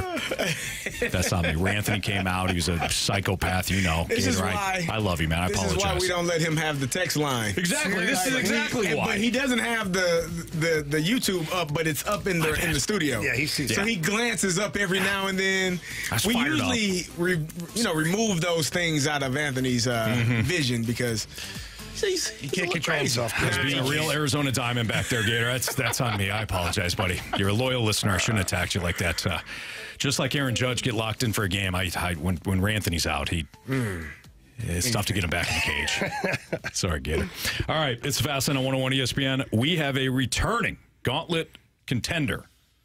Right? Yeah, I was terrible yesterday, Gary. Yeah, it's Alex. Is it Alex, really? No. It's Brandon. Brandon, next in the Gauntlet here on 101 ESPN.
Warriors. 4 categories, 1 challenger.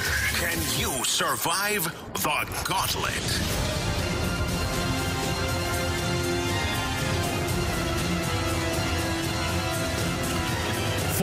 Your time check is brought to you by Clarkson Jewelers, an officially licensed Rolex jeweler. Brandon is back in the Gauntlet after beating Jamie yesterday. He'll have his opportunity to take on either Marsh, Carey, or me right now. What's up, Brandon? Oh, not a lot. Fired up for round 2? I guess so. I mean, hopefully better than yesterday. Oh, you got a dub, man. I want to thank Jamie for gift wrapping that. Appreciated. Yeah, it was Feels like an open-faced crab sandwich. It's fine. I deserve every bit of it. That was a bad day. Yeah. All right. Brandon, who are you taking on today? Marsh, Carey, or me? I'll take Carey. All right, Brandon. Carey Davis. We'll go to the cone of silence right now. Good luck. I don't know if he's. It's the only chance I have at hockey if I get hockey. So. The only chance he has at winning hockey if he gets hockey. So that was the thought process there. Yeah. You're unbelievable at hockey, Carey. You're doing great. Yep. We'll pray for you. Absolutely. Yeah. He's not great. No, he's not. Go ahead, Brandon. Tell Marsh to spin the wheel. It's not good. Spin that wheel. That's funny. All right, so you got baseball yesterday. See what the wheel of death spins for you today. Marsh is giving the random trivia today, gentlemen. All right, random. Oh, boy. Brandon, you feel okay about random? Some days I'm just like, wow, these guys are stupid. And other days I'm like, it's like pop culture stuff that I have no idea. Yeah, that makes sense. Yep. All right, Brandon, as you know, 4 questions, all random. All worth 2 points unless you ask for the options. If you ask for the options, they're worth 1 point. Are you ready? Yep. What is the smallest state capital in the U.S. with a population of just over 8,000 people?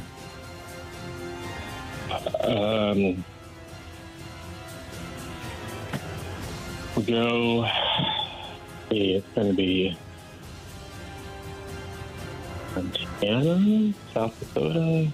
So I'll read this again. What is the smallest state capital in the U.S. with a population of just over 8,000 people? Yeah. Shoot, give me the options. Montpelier, Vermont. Helena or Providence? We'll go with Helena. Final answer. All right, Brandon, question 2. From 1983 to 1994, Chuck Woolery hosted what matchmaking game show? This was a good one, too.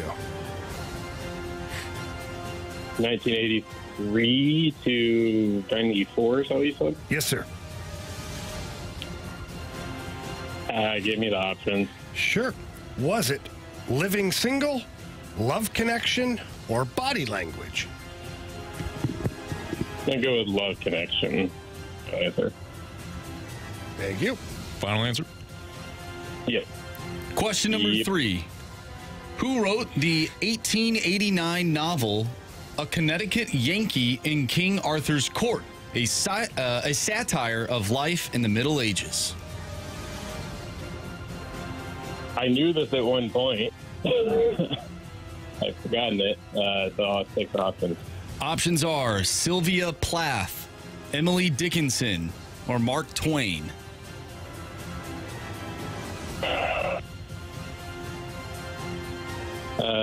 The first one. Sylvia Plath. Yeah. Final answer. Cool. All right, Brandon, final question. In February 2013, who became the first pope to resign or step aside in nearly 600 years? Do I have to get the the numerals right on that? It would help. Yeah, it would help.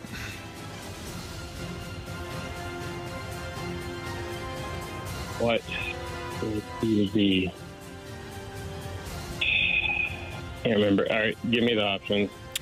Is it Pope Benedict XVI, Pope John Paul II, or Pope Leo?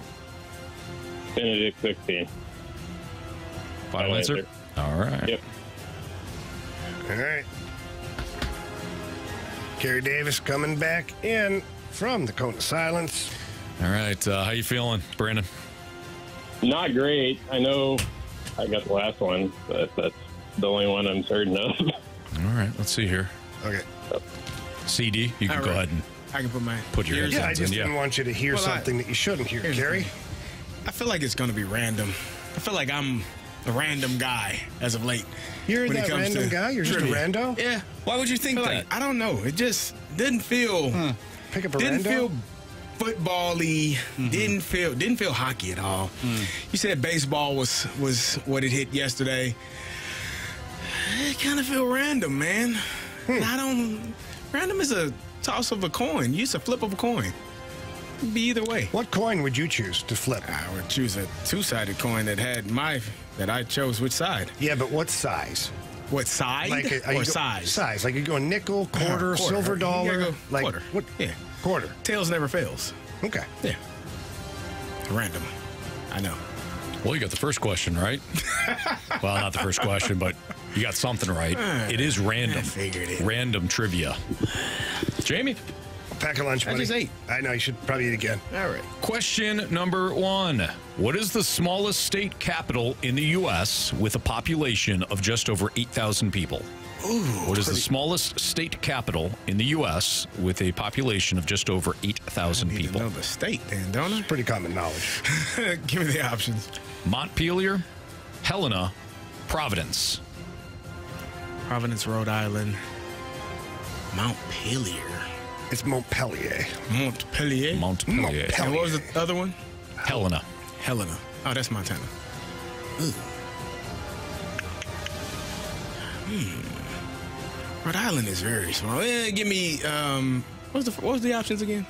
I just forgot that. Jamie, would you like to say that correctly? Montpelier. Montpelier, Helena, Providence. Providence. Give me Providence, Rhode Island. Final answer. Question 2. From 1983 to 1994, Chuck Woolery hosted what matchmaking game show? Oh, we'll be back in 2 and 2. Oh, what is the name of it? Is it Love Connection? No, what is the name of it? Oh, my God. I know it. I hate to take the options because once I hear it, I'm going to know it. And I think it's a little, give me the options. Gosh darn it. Is it Living Single? No. Love Connection? No, God, no. Or Body Language? Love Connection. Final answer. Question number 3. Who wrote the 1889 novel A Connecticut Yankee in King Arthur's Court, a satire of life in the Middle Ages? Options. Is it Sylvia Plath, Emily Dickinson, or Mark Twain? Sylvia Plath. Final answer. Last question for you, CD. In February 2013, who became the first pope to resign or step aside in nearly 600 years? Also common knowledge, Carey. You looking for a name? Yes, sir. I don't know. What year? Nah, give me the answer that I'm looking for. What year you say? 2013. All right, can I have the options, please? Sure. All right. Pope Benedict XVI, Pope John Paul II, or Pope Leo? DiCaprio? Pope John Paul. Final answer. I'm so mad about the Love Connection one. That's going to cost me. Well, let's find out. Let's go over these. What is the smallest state capital in the U.S. with a population of just over 8,000 people? Brandon, you said Helena. Carey, you said Providence. Correct answer is Montpelier, Vermont. Carey, have you ever been to Providence? No. Yeah, it's a rather large. Lots of people there. I didn't know where Montpelier was. I knew Helena and I knew Rhode Island, Providence. Yeah. I couldn't. Should have known Montpelier. My buddy lives there, and he told me the other day to drive half an hour to get to a pharmacy. There you go. That makes not populated at all. No, I would say that. Yeah. So we got a 0-0 tie between Brandon and CD. I thought it was a gotcha question. Yeah, Montpelier sounds like somewhere in Canada. Not wrong. It's right up there. From 1983 to 1994, Chuck Woolery hosted what matchmaking game show? Carey, you said Love Connection. Brandon, you said Love Connection. Correct answer is It is Love Connection. But both of you needed those options. We have a 1-1 tie. The Love Connection. Who wrote the 1889 novel A Connecticut Yankee in King Arthur's Court, a satire of the life in the Middle Ages? Brandon, you said Sylvia Plath. Carey, you said Sylvia Plath. Correct answer is none other than Mark Twain. Mark Twain wrote that. We have I second guessed myself, and I was like, it's too obvious. That happens. All right, we got a 1-1 tie. It comes down to this. In February 2013, who became the first pope to resign or step aside in nearly 600 years? You guys both took the options, shockingly. You both have different answers. CD, you said Pope John Paul II. Brandon, you said Pope Benedict, Pope Benedict 16. If it's Pope Benedict, Brandon wins. If it's Pope John Paul II, Carey wins. If it's Pope Leo, we're going to a walk-off. Brandon. You have chosen wisely. Brandon got you. Pope Benedict XVI is the correct answer to the last question. Brandon, you win 2-1 today. Damn it! Carey's so pissed.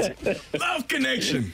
At the Love. He even said it's not Love Connection. I said I wasn't sure. I thought Carey was going to say it without the options. I'm like, oh no, he's got me. But He would have at least tied you on that one. So, Brandon, you're going to be back tomorrow to take on either me or Marsh. Nice job.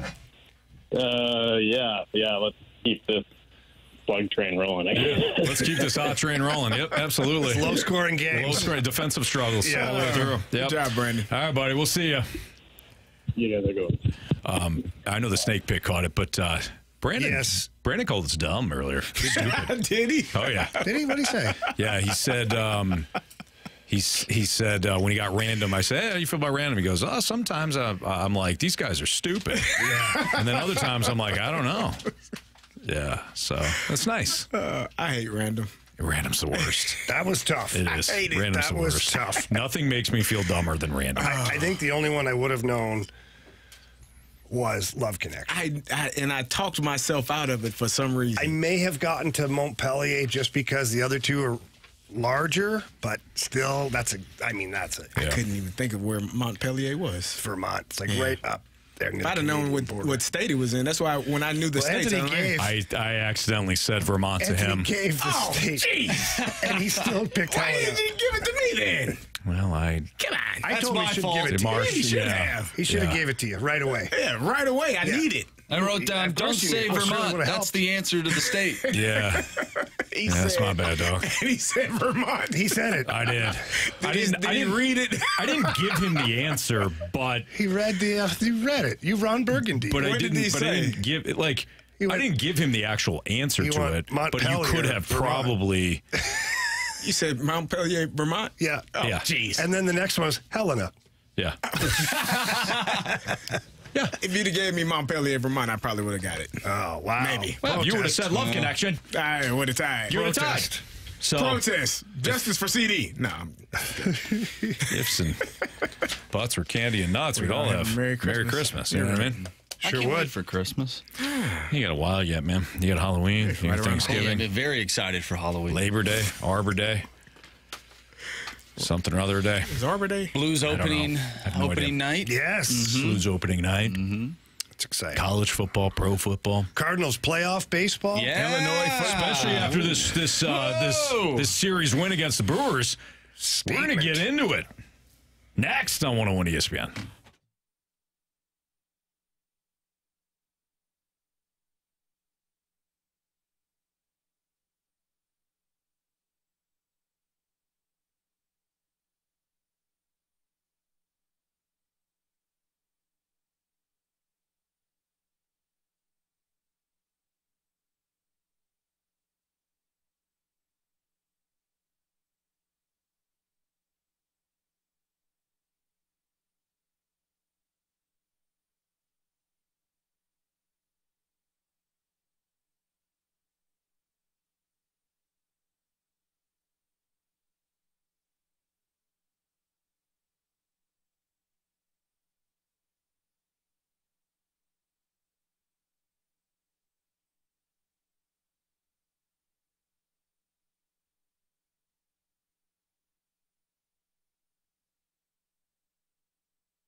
2-strike count.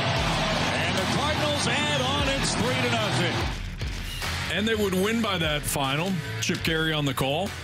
Cardinals win the series against the Milwaukee Brewers today, shutting them out 3-0.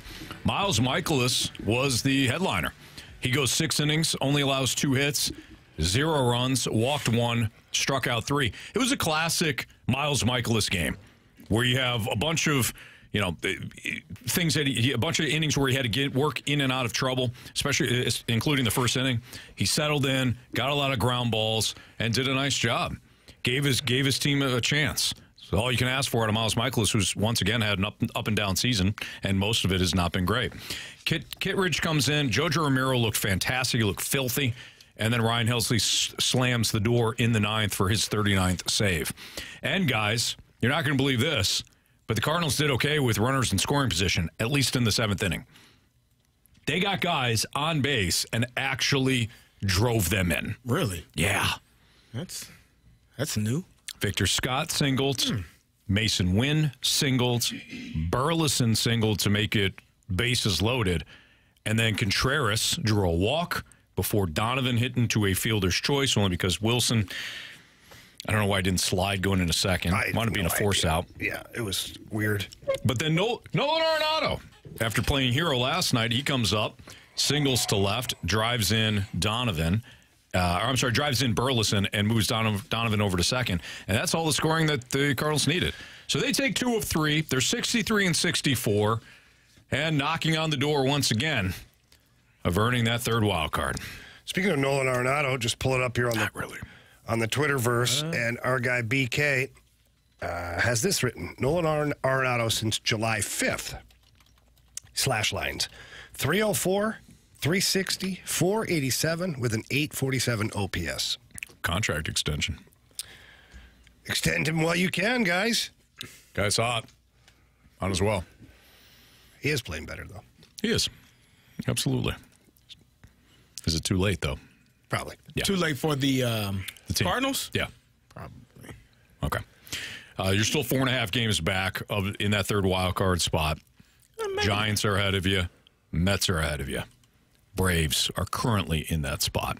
So you're 4.5 games back of the Braves. All right. Hey, this is what we asked for, right, though? Got to win a series. Win a series. They beat the Brewers, who are one of the best teams in baseball. If we're just going to look, are we just going to look at this series, and it's what we have to go on right now? They took 2 of 3. So did their job. So now you got Minnesota coming up. Minnesota is 2 games back of Cleveland and tied with Kansas City for the division in the American League Central. So they've got plenty to play for. They've been very good this year. Their pitching has been solid, and their offense is kind of like they've got a bunch of gnats. They do a really nice job of working pitchers, getting into the bullpen. They got a couple of guys with pop, like Royce Lewis. He was banged up a little bit throughout the year, but he's got plenty of pop. Willie Castro usually leads off for them. He can be a handful, but this is not the Dodgers. It's a solid team, but it's not like facing the Dodgers for 3. It's not like facing even Milwaukee for 3. So they have a chance. You can do. They got a chance to win the. Hey, you're not eliminated. Wild card. I mean, you're right, Anthony. Based on the numbers bear it out. Still got a chance.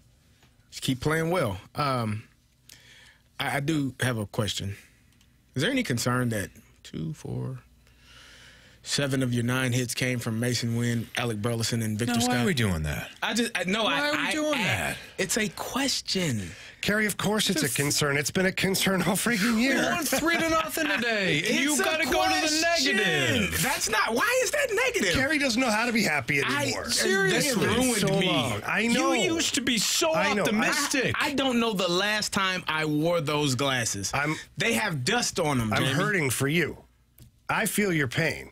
Marsh, is that a bad question to ask? He's the puppy who's lost his way. You got 9 hits. 7 of them came from Mason Wynn, Alec Burleson. You got 9 hits. 7 of them came. Okay, you're right. We can't complain about everything. I'm not complaining. Hit them. Man. Okay. No, your young guys are producing. That's wonderful. There you go. Keep it going, fellas. That's why we don't play the other young guys. That's right. That's right. You got enough doing well. Hey. The hell with those other young guys. You're 2-0 since sending those those youngsters right down to Memphis. Mm-hmm. Like it is baseball, right? Like you're not going to get hit every single day. No, I agree. And people in Milwaukee could be like, "Well, why? How come you didn't hit Miles Michaelis?" You're not going to be able to find the strike zone every day. So Carey. Devin Williams is saying. Carey, huh? I know where you're at right now, and you're among friends. All right. Okay, I know that this team has taken your soul, and I don't want that. I mean, Anthony, let's be honest. It didn't happen. It didn't happen this year. This is ongoing. This is 2 years in the making. You can't just take it from someone and just in this time frame. This is they took time to do this. They've been working on it. They stole it in your sleep. Yeah.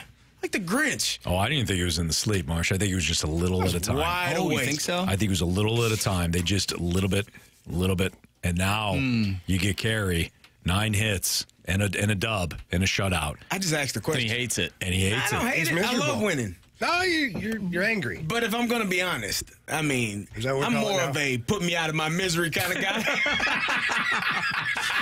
You know the ending. Anthony said it. This team's going to make the playoffs. Just put I me did out of say my it. misery. I don't know how they're going to do it. Do not But they're string gonna me along. Don't string me along. Oh, Just, they will. if you're going to end it, just end it. Don't torment me. Don't torture me. How excited are you going to be, though, when they do get into that third spot with about 10 games left?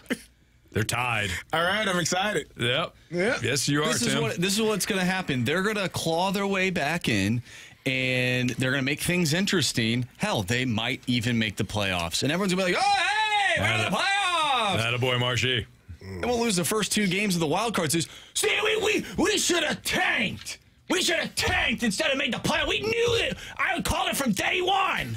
I called it from day one. The same guy that was so excited when Who they are you got channeling? I don't know what's With the going back on half here. of that statement. What do you think? Mm-hmm. A regular on the text line. Yeah, I hear that. Why you do Love that? that guy. Trying to be a tough dad. Yeah. But you've been making me laugh. Sports Six Pack is next. You got a sports question for us? Or doesn't even have to be a sports-related question. 314-399-9646 is the Air Comfort Service text line. Sixer, next on 101 ESPN.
101 ESPN Sports Center.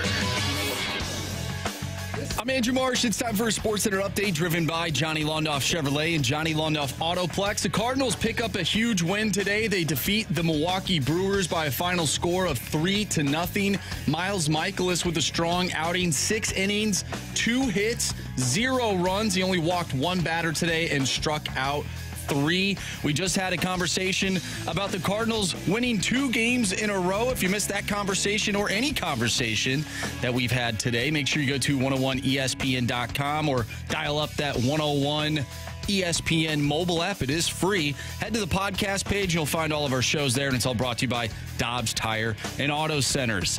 We have our Sports Six-Pack coming up next, so if you have a question you want to send our way, do so using the Air Comfort Service text line, 314-399-9646. Sports Six-Pack coming up next. I'm Andrew Marsh, and the Sports Center update is driven by Johnny Londoff Chevrolet and Johnny Londoff Autoplex. See them at londoff.com. Chevy. Together we drive. Are you kidding me?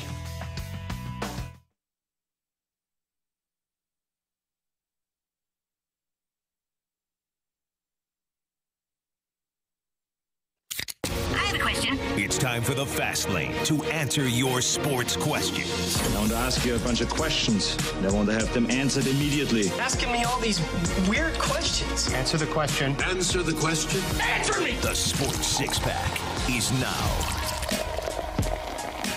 With Carey Davis and Jamie Rivers, I'm Anthony Stalter. Is Andrew Marsh with your questions via the Air Comfort Service tax line 314-399-9646. Question number 1. From the 314, if you were offered sweet tickets on the same night for a Cardinals, Blues, and City SC game, which game are you going to? Blues. Blues.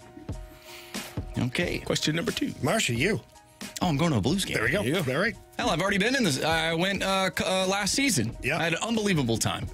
Marshy Marsh and his group were causing chaos up in the suite. Oh, you were? I mean, I don't know if we were causing chaos, but we were having a good time. Security for sure. had been called a couple times. Well, I mean, like Matt Bush? You were Matt Bush? Remember him? Not picking up what you're throwing down here. So he was the first overall pick. He was the first overall pick by the San Diego Padres. Okay. And you know how they welcome in the prospects? I think I watch a game. Oh, yeah. He and his buddies all were there in the suite and trashed it.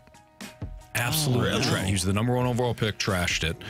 Not great. No. Eventually got his life turned around, but not before, I believe, a hit and run with the Tampa Bay Rays. Okay, Anthony. Oh, well, that's good. At least somebody's doing a hit and run these days. Oh, my. He's talking on the baseball. day they won. Are we talking about baseball? on a day they won. It looked like yesterday the Cardinals were trying to do a hit and run, and Matt Carpenter got caught stealing. Next question, please. Just awful. Oh. Yeah. I was wondering why Carp was attempting to steal. Yeah, what was up with that? I even texted you guys. I'm like, what are they doing? It's all right. They won 2 in a row, though. They don't know. They have no idea. But no, we were not chaotic in that suite. Actually, as the game progressed, I looked to my right, and Tom Stillman was sitting right next to us. So we couldn't do anything if we didn't want to get in trouble, you know? Well, yeah, and why would you want to get in trouble? We won it.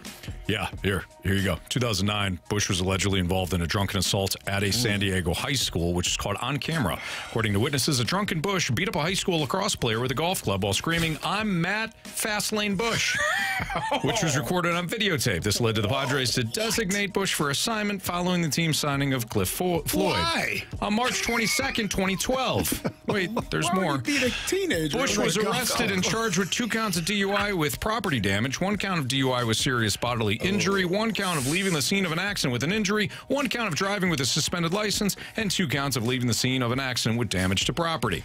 In the incident, Bush hit a 72-year-old motorcyclist on the Tamiami Trail, northbound Florida, running over his head as he fled the scene in a Dodge Durango. Oh, my goodness. He survived. He was wearing a helmet. No, we didn't come anywhere close to doing something like that. I think the most rowdy we got was when Kevin Hayes almost scored a hat trick that night. Good. Yeah, that's awesome. Good for you. Not for him. Bush eventually pitched for the Rangers and Brewers, so he kind of got his life on track. But he must have been really rough good. Start, guys. Really rough start. Just saying. Something had to be said. He must have been really good. He must have been really good. Because there is no way How in do you come back hell from that? you keep playing Drove if over you're a not guy's really head. that good. Yeah. Your game got to be bigger than your problems. And those are some big problems. So he had some big Really game. big problems. Wow. Yeah. Wow. That's interesting. Eventually went to jail in 2015. Oh, he went to jail. Yeah, he went to jail finally. He did all this in in 2015. and Trevor Bauer can't get a sniff in this league. What are we doing? Rangers signed him in 16. After his jail stint. That's correct. California Penal League. goodness. We wear sleeves at this level, son. So Grant Francis fan club said Matt Bush first star of the day. I don't know if we're going to do that.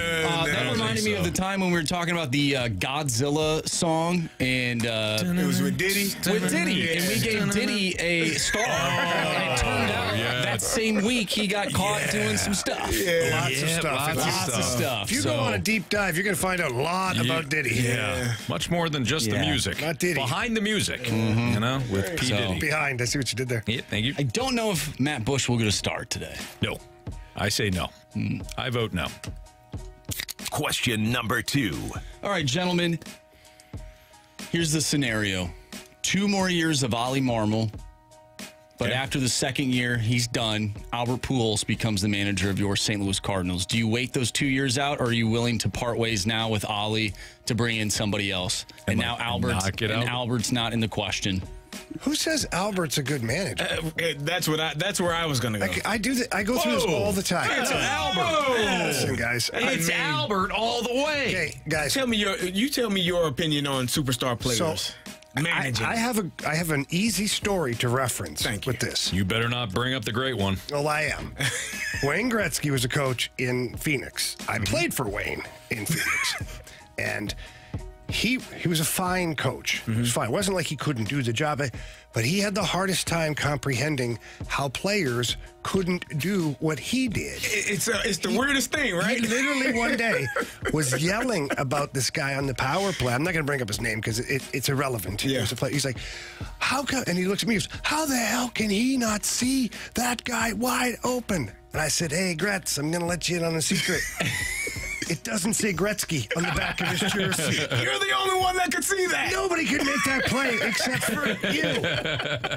Like, so that's one way of looking at it. But there's been a ton of really good players go through as coaches and they fail. They don't want to do the work. It's a ton of work. Yep. Ton of hours. A ton of hours. They get frustrated because they can't understand why certain players can't get it. And, and Albert if he wants to, this is assuming he'd even want to do it. If Albert wants to do it, he might be one of the greatest managers of all time. He might be. Or he might flop. And then what? Then we've got Albert Pujols, who we hold up in such high regard, and now he's had to be fired by the DeWitts because he's, the baseball team is failing. How many Hall of Fame players become Hall of Fame coaches? Not many. It's very few and far between because of what Jamie just said. Like, it is hard. I think Jason Kidd is doing a really good job right now. He made it to the finals. He's a Hall of Fame player.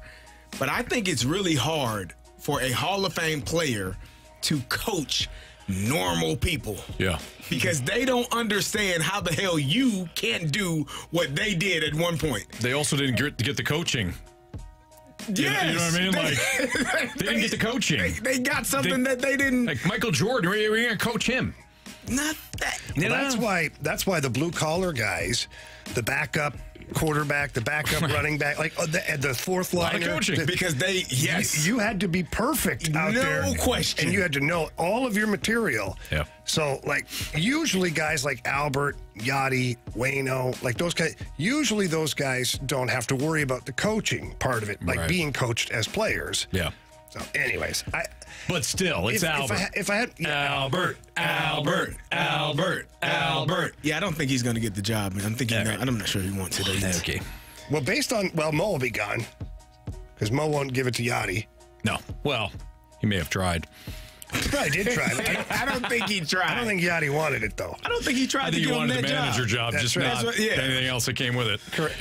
He wanted to sit in the dugout with his uniform, talk to the guys. Yeah. No disrespect to Yachty. Right. I feel like Albert would be a good manager. I feel like Albert would be an excellent bench coach. Well, yeah, that too. Yeah.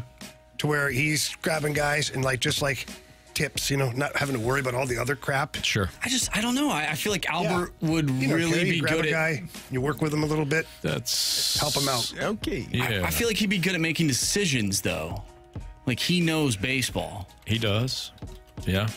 Well, Marsh, hire him, and then let's see what happens, Well, buddy. I'm not on the payroll. Well, that's the first problem, I think. I think so, too.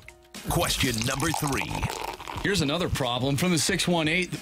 The Blues season tickets are for sale. Couldn't help but notice that there is a Rizzuto show night with the Blues, but no Fastlane night. Yeah, no respect for us at all. So, At all. And we are the home of the Blues, too. Yeah. my question is, what's up with that? Are they mad at you for not holding the Cardinals accountable enough? No, I don't know why, actually. Yeah, they don't like us. Well, the Blues like us. The Blues fine. They're our own. Not enough to give us a night. No, no. True. Like us. So, yeah, Rizzuto show night. Or they no could, Fastlane their night. argument could be like, we give you guys every night that we play because we're on your station every night. Okay. It doesn't feel the same way that the Rizzuto night would seem to feel, How would that feel? I don't know. But I want a Fastlane night, We'll work on that. Tommy, John, if you're listening, make it happen. They're always listening. Lenny Wilkins, Hall of Fame in basketball. Oh, there you go. Player and coach. Yeah. So what are we up to now? 2? 1. Well, you said Jason Kidd. But he's He's not. not in the Hall of Fame as a coach. Yet. Yet. But he's made it, though. Like, He's doing well. yeah. That's Hall right. of Famer as a coach, though. Right. It's kind of hard. Don't know if there are any in football. No. I remember one time I went to, I didn't go to, when I used to work with the Blues, they had a Rizzuto show night. And there's a picture on the internet with me with the Rizzuto show. How could you, Marsh? I know. How could you? I didn't know that. Marshy's actually a mole. He's been planted. Unbelievable. Yeah. No, I don't know why we don't get one, but something for you guys to petition in the snake pit.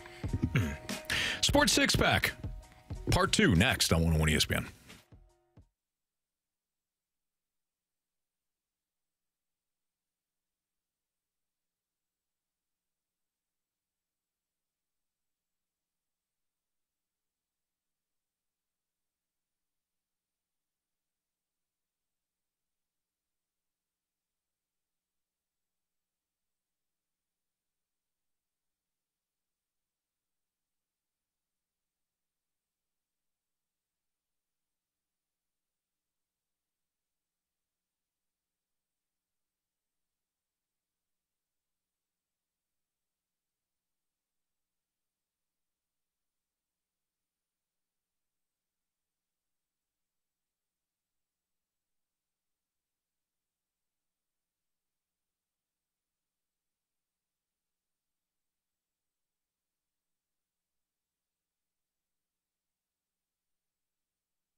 It's time for the Fast Lane to answer your sports questions. I want to ask you a bunch of questions, and I want to have them answered immediately. Asking me all these weird questions. Answer the question. Answer the question. Answer me! The Sports Six-Pack is now. All right, part 2 of the Sports Six-Pack. It's Fastlane on 101 ESPN. Carey Davis, Jamie Rivers, Anthony Stalter, Andrew Marsh. Question number 4. From the 636, what are your guys' favorite strategy for fantasy football with quarterbacks? Is it get an elite one early or a solid one later? It always used to be you waited until like the 7th or 8th round, because the drop-off in terms of points by the end of the season from the first guy to the 10th guy wasn't as dramatic as you thought, or like the second guy to the 10th guy. So while everybody was jumping on quarterbacks and there's this big quarterback run, you could stockpile your depth at running back, wide receiver, or tight end. I don't think you should wait until like the 8th now. I think, but still like the 5th, I think would be fine. The position that you really want to start looking at in the 3rd is tight end. There's just not enough good tight ends. I agree with that. And you're going to wind up with some Diamondback in a run-first offense because he's a starter. Logan Thomas, for me, was the one. Right. Good player Every year. when he's healthy. Yep. He's never healthy. Yeah. Yeah. I agree with that. If you can get one of those top, I think it's probably 5 or 6 guys now. If you add Sam Laporta, you add T.J. Hawkinson in that group. And Hawkinson is banged up. Kittle, and Travis Kelce, and I'm sure there's one more that I'm leaving out. But you get those guys. Your new Logan Thomas is like Kyle Pitts. Anthony, he's not going to play tight end this year. They're going to find a way to get him the ball. All right. Yes, Sam Laporta, Kelce, Mark Andrews. Mark Andrews. The other guy that he came on big time last year at the end of the year when Kyler Murray got back is Trey McBride. Yeah. Like Trey McBride. Dallas Goedert is another one. Did a really good job last year. And what's Dalton the one? Kincaid. What's the one for the Texans? Oh, that's Dalton Schultz. He had a good year, too. Yeah. I would say Jake Ferguson. It's a few guys. What the? Did you say that? No, I didn't say. He doesn't like I said Dalton He doesn't Schultz. like Jake. He doesn't like You don't like Jake Ferguson?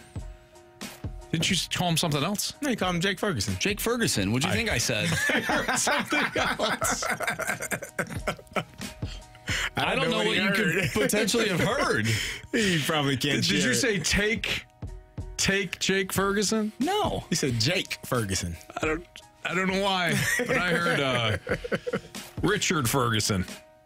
No. It's a distant relative. Why'd you call him that? Anyways, I would say Laporta, Kelce, Andrews, McBride, Kincaid, Kittle, and then you start rolling the dice on Pitts and Ingram and Jake Ferguson. You with the quarterbacks now, I Richard see Ferguson. sometimes it's 3rd or 4th round when they start to get the run. The QBs off the board. Yeah. And you kind of gotta, because what you don't want to get. Like, and I hate 2 quarterback leagues because they're the worst. It's so awful. They're the worst. Then you end up with Daniel Jones as your backup quarterback, as your second quarterback. Well, you like him, Carey. No, I think with Russell Wilson as your starter. He's not going to start for the Steelers, but so No, he's not. No, he's not. He shouldn't. He shouldn't. But yeah, you get your quarterback in the 3rd or 4th round because you don't want to end up with one of those Derek Carr type guys. Yeah. I still think you can wait about the 5th, 6th. I don't. CJ Stroud, Anthony Richardson, Kyler Murray. They'll be around. You don't want Anthony 5th, Richardson 6th. or Kyler Murray. Running. Then get Lamar or Jalen Hurts. Well, you pay a whole round. You pay a whole round price. Justin Fields. Justin Fields, yeah. Josh Allen. Jamie and I are going to run a team this year. Are you? Yep. Yeah. What's the team name?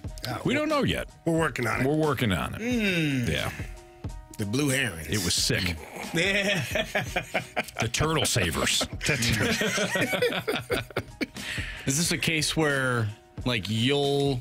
No, Jamie and I are a team. I didn't know if Jamie would go away for about half the season. No, Jamie is locked in. Oh, Marcia, you weren't even here for that. I wasn't. So stop. You stop it. In fairness, neither was I. It was only one time. It was only one time. It was a long time. It was a long time. Yeah. Yep.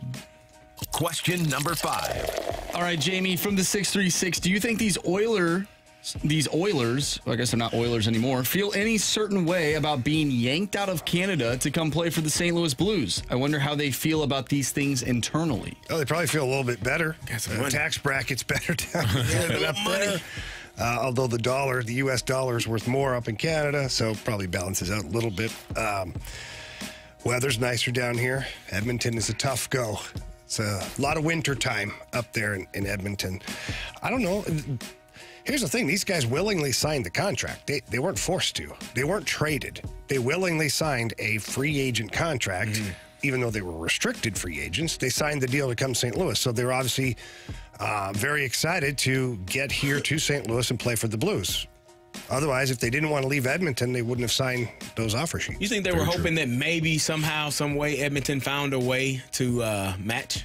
I mean, not that you can't pick their brains, but do you think if that was your case, would you have wanted the team? I think to Holloway match? maybe, but Broberg wanted out. Got you. I don't know that he hasn't told me, but in talking to people, Broberg wanted to start playing regularly. Got you. He felt like he had done enough. Well, let's see if he does enough here. I hope so. Forward to it. I am too. By the way, I just went back and listened to the audio. I did not say Richard Ferguson. I'm not saying you did. Somebody else thought you did too. Marshy. Oh, really? Yeah. Someone else thought it. I went back and listened. It wasn't even close. I didn't think so either. It sounded like Jake Ferguson to me. I don't know, but I thought I heard Richard Ferguson and not Richard. Either way, listen, Marsh, it's my fault. Okay? It's not on you. Well, I'm sorry. Question number 6. Bet you feel that way. No, I didn't. I'm just saying. I say From the 314. He is a nice kid. Are the Philadelphia Eagles the most dynamic offense in the NFL? They just got another player today. Philadelphia Eagles? Who'd they get? Jahan Dotson from Washington. And apparently he sent out a tweet talking smack about the Eagles. Did he? Yeah. It resurfaced. JK. JK. That was a surprising move. I thought he was going to be the number 2 receiver in Washington. They got a lot of guys, a lot of skill guys that can get the ball and make things happen. Devontae Smith, A.J. Brown, Sean Saquon, Jalen Hurts is a matchup problem. Dallas Goedert, they got a few guys on that roster, man. They're yes, but if we're talking about explosiveness, high scoring, and all that, you still think it's San Francisco? It's Miami. Oh yeah, they did score 70 points in the game. First half of the season, Miami. It starts to get a little cold. Give me San Francisco. Still, yeah. You're just not a Jalen Hurts fan. I like Jalen Hurts a lot, and Brock more than Jalen. No, I like Brock for that offense. I do not like Tua. I like Tua for that offense. I like Jalen for his offense. But I like Jalen Hurts. I like him plenty. That 49ers off. I mean, we also get Kyle Shanahan if you're taking the 49ers. That matters. Okay. You also get Mike McDaniel with the Dolphins. You don't offense. like Kellen Moore offensively? No. Okay. Not done enough for you? He is what I would describe. You guys played Tecmo Bowl back in the day where you get the 6 plays, you get the 3 running, or the 4 running, and the 4. Jackson was a cheat code. He was. That's Kellen Moore's playing Tecmo Bowl. Yeah. I'll run this play now. And sometimes it works, sometimes it doesn't. But he's playing Tecmo Bowl. Like Kyle Shanahan is setting your ass up. Mike McDaniel's setting your ass up. They do a good job. They do. It helps when you got guys that run, 4-2-40s in Miami. It doesn't hurt. All right. Is it in the Cardinals' best interest to have a step-back approach? What does that mean? We'll find out in the break, and we'll tell you next on 101 ESPN. That you feel that way.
All right, Jamie Rivers, Anthony Stalter. We called our guy Stewie. We got a specific question for Stewie today. And Stewie, our question is, a lot of times you think that you have to put down a down payment, but is that true? Are they necessary?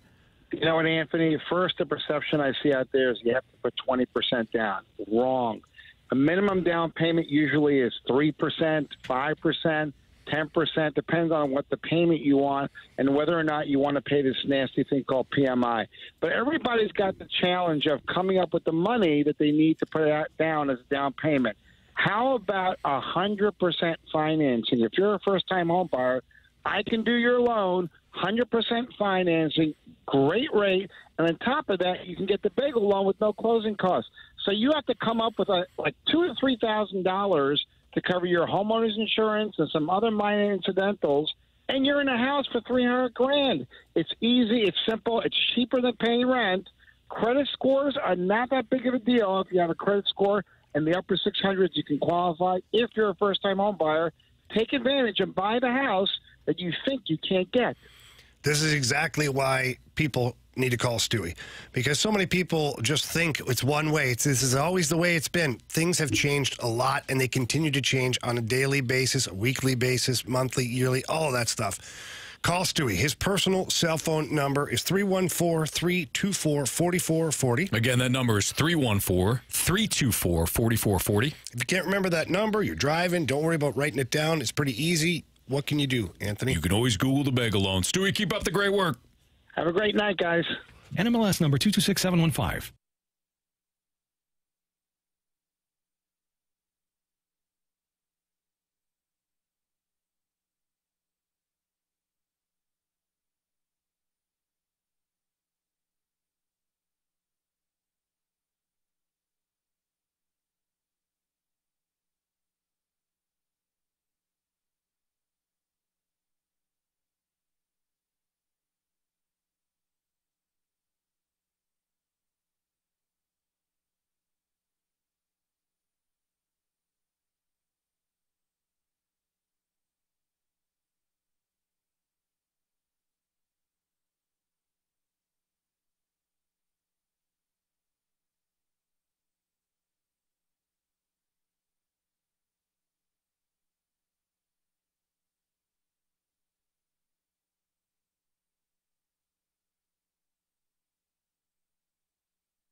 WXOS HD1 East St. Louis. 101 ESPN is driven by Auto Centers Nissan, home of the lifetime warranty and 30-day return.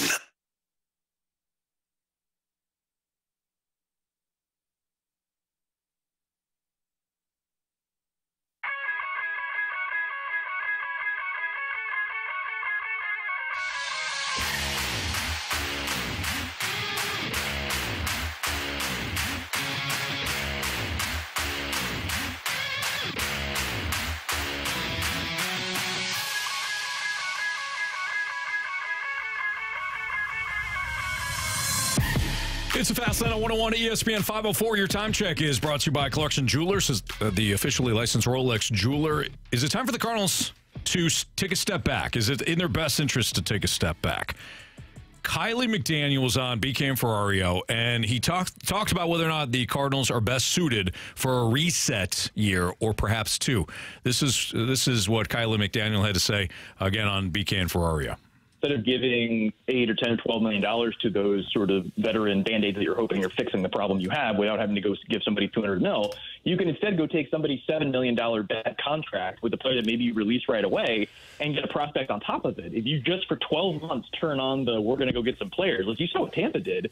Tampa did that because there weren't a lot of sellers in the market. This was the one year where they could tell at the deadline they probably weren't going to be a factor. And so they're like, all right, we have a very rare opportunity where we can actually sell. We can fill a hole in the market. We can get a bunch of players, and we can set up our next 4 to 5 year run. I know, like, going into this deadline, apparently Toronto's ownership told them, you can't go trade Bichette and Guerrero and all those guys. We also won't let you extend them. We're not doing all that right now. We can't tear it down. We put too much money into this team with Barrios and Springer and all these deals that we can't even really trade. Gausman's got only so much time left at a good price. Like, you don't get the option to tear it down. I wonder if that is what's going on in St. Louis, that the sort of agreement or the mandate is you don't get to tear it down. You don't get to not compete for a year. But, like, you look at the Cubs, it's not like, you know, obviously like a similar franchise. It's not like the fans don't show up because you're not good for a year or two. Like, the fans will still show up. I think the revenue is still going to be there. I think it's really just a question for the powers that be, the owner, the president, the GM. Can we stomach just giving Tink Hence the fifth starter job going into spring training and see what happens? And if it doesn't, then you have Graceppo and Reverse and, you know, Klopfenstein and all these guys that are options, rather than just signing Lance Lynn or Kyle Gibson and blocking it off and saying, no, this is a veteran thing. That's not for you guys. You guys only get the spot when you're totally ready. I couldn't agree more with what he just said. And I don't know if you would turn off the fan base like maybe he's suggesting, like you're worried that if you don't bring in Lance Lynn and Kyle Gibson, no offense to those guys, but if you don't bring in those guys, fans aren't going to show up. I think this fan base they root for the Cardinals, and they love supporting young players. I don't know from a development standpoint if that's the best way to go about it. I don't know if if you start to worry about hindering those guys' progress, like a Tink Hence. But what's the problem with going with a bit of a youth movement? That doesn't signal a rebuild. Are you going to be much worse than you are right now with some of these young players? That's been my argument for the last couple weeks. Amen, brother, preach. The one day we literally built the lineup without the veterans, and we were like, yeah, it's probably about the same team. Bad. You're probably about the same record. Besides the pitching staff, right? Well, the pitching staff, yeah. But even though, let's fast forward a little bit. Let's say the Cardinals decide to go with the youth movement. So Goldie walks. We don't bring him back. Right. You try to deal Arenado. You try. There is a taker there somewhere. Sure. And you certainly don't re-sign Carpenter and probably let Tommy Pham walk. All this, but then look at you could fill in the pieces with your outfield with Walker, Newt Barr, Donovan, Ciani, Scott. Like, you got lots of people there. Luken Baker and Burley can take turns at first base or DH. You got Mason Wynn at shortstop, Gorman or Sajasi at second. Third base, maybe Walker's third base now. Maybe you give him where you drafted him there. Maybe you play him over there. I think you're stuck with Contreras, but I'm okay with that. I actually feel like Wilson Contreras with a younger team that's full of energy, that could be a really good combination. Right. Now, your pitching staff, your rotation is where the problems lie. You're stuck with Sonny Gray, and I don't say stuck in a bad way. I'm fine with Sonny Gray. Sonny Gray seems to be a pretty good leader. He's intense. He wants to win. Yeah. He could be somebody that the young guys learn from. Absolutely. Especially from a pitcher standpoint when it comes to preparation and things like that. After that, you've got Eric Fetty. You traded for him. He's going to be with you. But I see no need to bring back Gibby, Michaelis, and Lance Lynn. Yeah. You got Andre Palante, who is out pitching all of them right now. You've got McGreevy, who came up one start. I get it. But at least he showed he can pitch. I'd rather watch. I know I'm preaching to the choir here, but I'd rather watch McGreevy pitch than Lance Lynn. Again, no offense. 100%. Lance, he had a great career. 100%. But this puppy's over with. And then Graceffa, whatever he is, Matthew Liberatore, who knows, Zach Thompson, I'm not saying they're aces but I don't feel like that baseball team. I don't feel like that baseball team's record is going to be worse than what you're currently rolling out there right now. I agree. You would have the same amount of fans showing up. I agree. You might have more. You probably would have more. Because the expectations, like going to see younger players with a higher ceiling versus older players, and you kind of know what you're getting, and it's not to the level that it needs to be successful. And again, we're talking about this after they just won a game. They won the last 2 games. We're excited. We're going to get texts about that. But you know what that means? They're the best of all time. No, we're talking about That's not true, I Anthony. don't think so. We're talking about this after 2 wins, which means we firmly believe what we're talking about Correct. right now. I agree. We're not riding the roller coaster of wins and losses. Because you've seen enough this season to know what this is. The only problem I have is what we're talking about should have happened last year. Yeah. Like, you had a historically terrible season. There was nothing in that should have made you believe, oh, if we fix this, it's going to be that much better. And with what we fixed it with, it's not like they went out and fixed it with Blake Snell or Aaron Nola and Sonny Gray. Yeah. Like, that's what I'm talking. Like, that you look at that and you say, oh, okay, that's much better than what we had. Maybe that's enough. Yeah. But the offense at times last year stalled. It's stalling again this year. Your pitching is better, but then it goes back to, well, it's just good enough, and then some nights it's not good at all. So the thing that they should have done, again, this is what I was talking about earlier when I say this team is unable to plan for the now and the future. It's so dialed into right now, we got to win now. You ain't going to win. Mm-hmm. You don't have enough to win consistently, in my opinion. And maybe they go on an 18, 19-game winning streak, and I look like a fool. I doubt it. No, stop. Yeah. But maybe they do.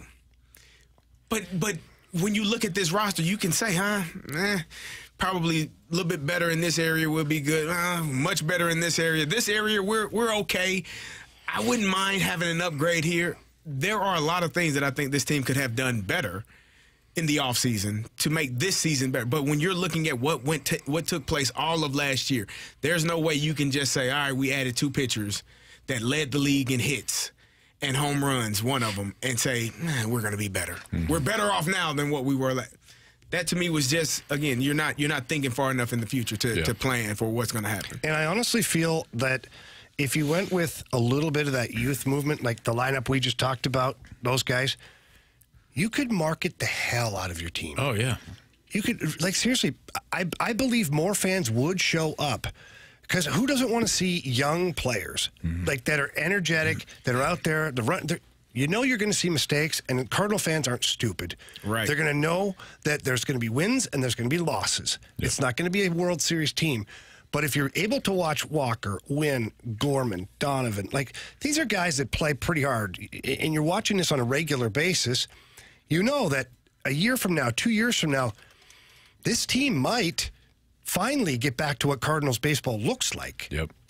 So I think more people would buy in. I think plus to be giving you guys reps. 100%, but I think fans buy in. I'm with you. And they'll buy jerseys because they'll fall in love with a young player. Yeah, because like you said, the fans aren't stupid. You can't keep rolling out former Cardinals thinking, hey, guys, nostalgia, huh? We're selling that. We're cramming nostalgia right down your face again. Worked with Albert. Yeah, it worked. It worked once. With a legendary one of the greatest player. baseball players to ever live. Exactly.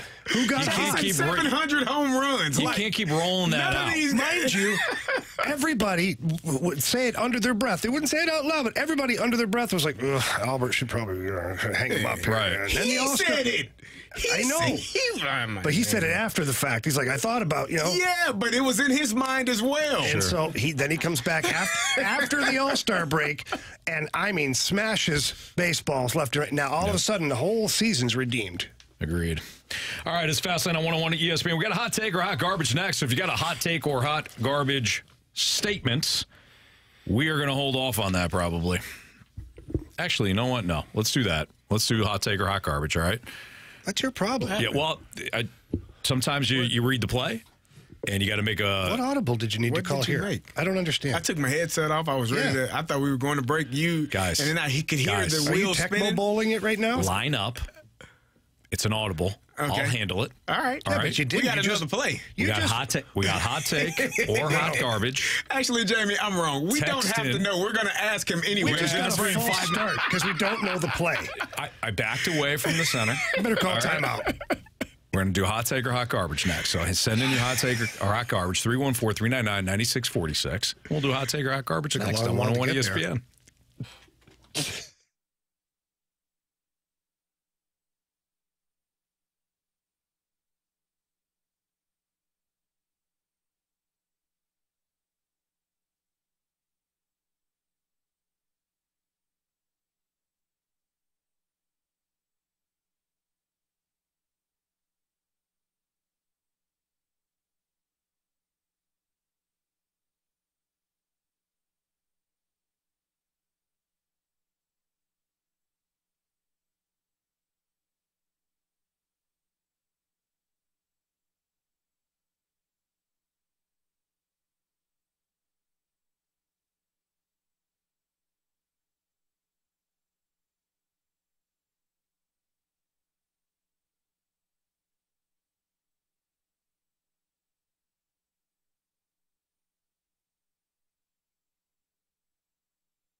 Hot take.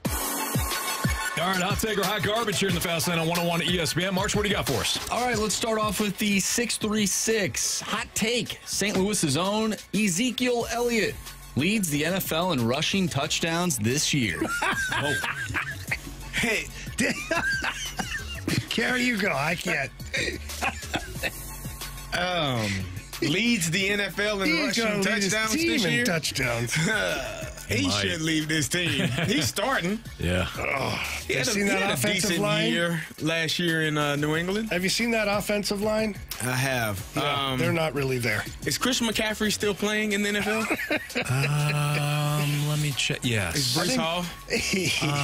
Let me check. Yes. I think Derrick Henry might have something to say still about there. it, He's too. in Baltimore, right? Yeah. Saquon. Is Saquon playing? Yes. He is. So, unfortunately for the local products, we're going to have to go with hot, sweet garbage on that one. Oh, that's not. That's smelly. That's hot, smelly garbage on that. That's like food that's been in there for a while. For a couple of days. Oh, like weeks. Chicken. And you pop that lid open. Raw chicken. It's raw chicken. 3 days worth? Yes. Get maggots in there. Raheem Mostert still play for the Dolphins? Miami Dolphins? Yes, he does. Did you choke up? Did that choke you up? It's like that's another one. This guy, Jahmyr Gibbs, was pretty good last year. Oh, yeah. Hell, even another guy on his team. Right, David Montgomery. Yeah. They might both have more. Okay, so no. So general consensus, probably no. Yeah, I simple think no. so. Simple no would Yes, just fine no. there. Been sufficient? Walrus King. So you guys are unsure about Elliott. That's awesome. All right, let's move on from that one. From the 618 hot take or hot garbage, Carey Davis can beat everyone in 101 in arm wrestling. In here? On the whole station? I mean, everybody on ESPN. I don't know. Jamie is Jamie's in the weight room often. Doing those bicep curls. Curls for the girls is what we used to Curls call for them. the girls, Curls baby. for the girls. Yeah. I don't know. I think Carey's got me. Hey, I'm not afraid. I got a bad shoulder, though. I was going to say something. So I arm wrestled my son. One night, my son, a big hoss, and Braden, got all their buddies over, and they're all like arm wrestling. I think they may have had a couple of beverages. I don't know. Can't say yes or no. Who are you to judge? I wasn't. Trust me. I was having a bourbon myself.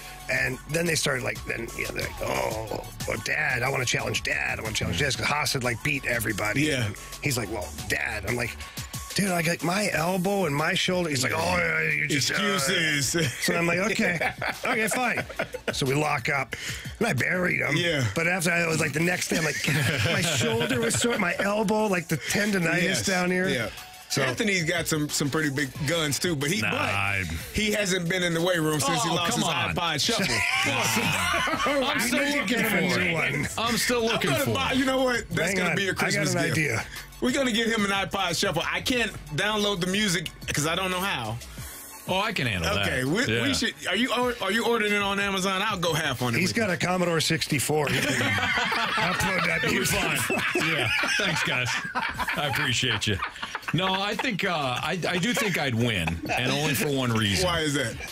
As you guys were setting up, I would probably shank you to the side, and as you're bleeding profusely, like in Gladiator. Yes. Oh, that may not work. It might piss Jamie off. That's true. That's a good point. I might have a buddy send me, and I'll shank you back. Yeah. Huh. You know what? You guys won. I think Carey's got it. Yeah. I'm cool with that. I think Carey. I think you guys are giving me too much credit. This shoulder here. Typically the one. Carey, I'm glad to give it to you. I don't know if I want it anymore. No, we're going to give it to you. That's not true. I see it in your eyes. You want it. Yep. All right. For the 618, hot take or hot garbage, the Cardinals go on a streak and finish one game out of the wild card. Hot garbage. You get to stop when you said go on a streak. It's enough to convince Cardinal ownership to Groundhog Day this thing with a few minor tweaks. Hot take. Hot take. There has never been a more accurate statement than the one we just heard from that texter. 12-game winning streak. Missed the playoffs. Yeah. By a game and a half. Yeah. You know, we think we figured some things out down the stretch. You know, some guys Feel real got good hot. about the progress that we all made. Guys trying hard. Yep. Run it back. Yeah. I think that's a smoking hot take. Nostalgia at its best. Yeah.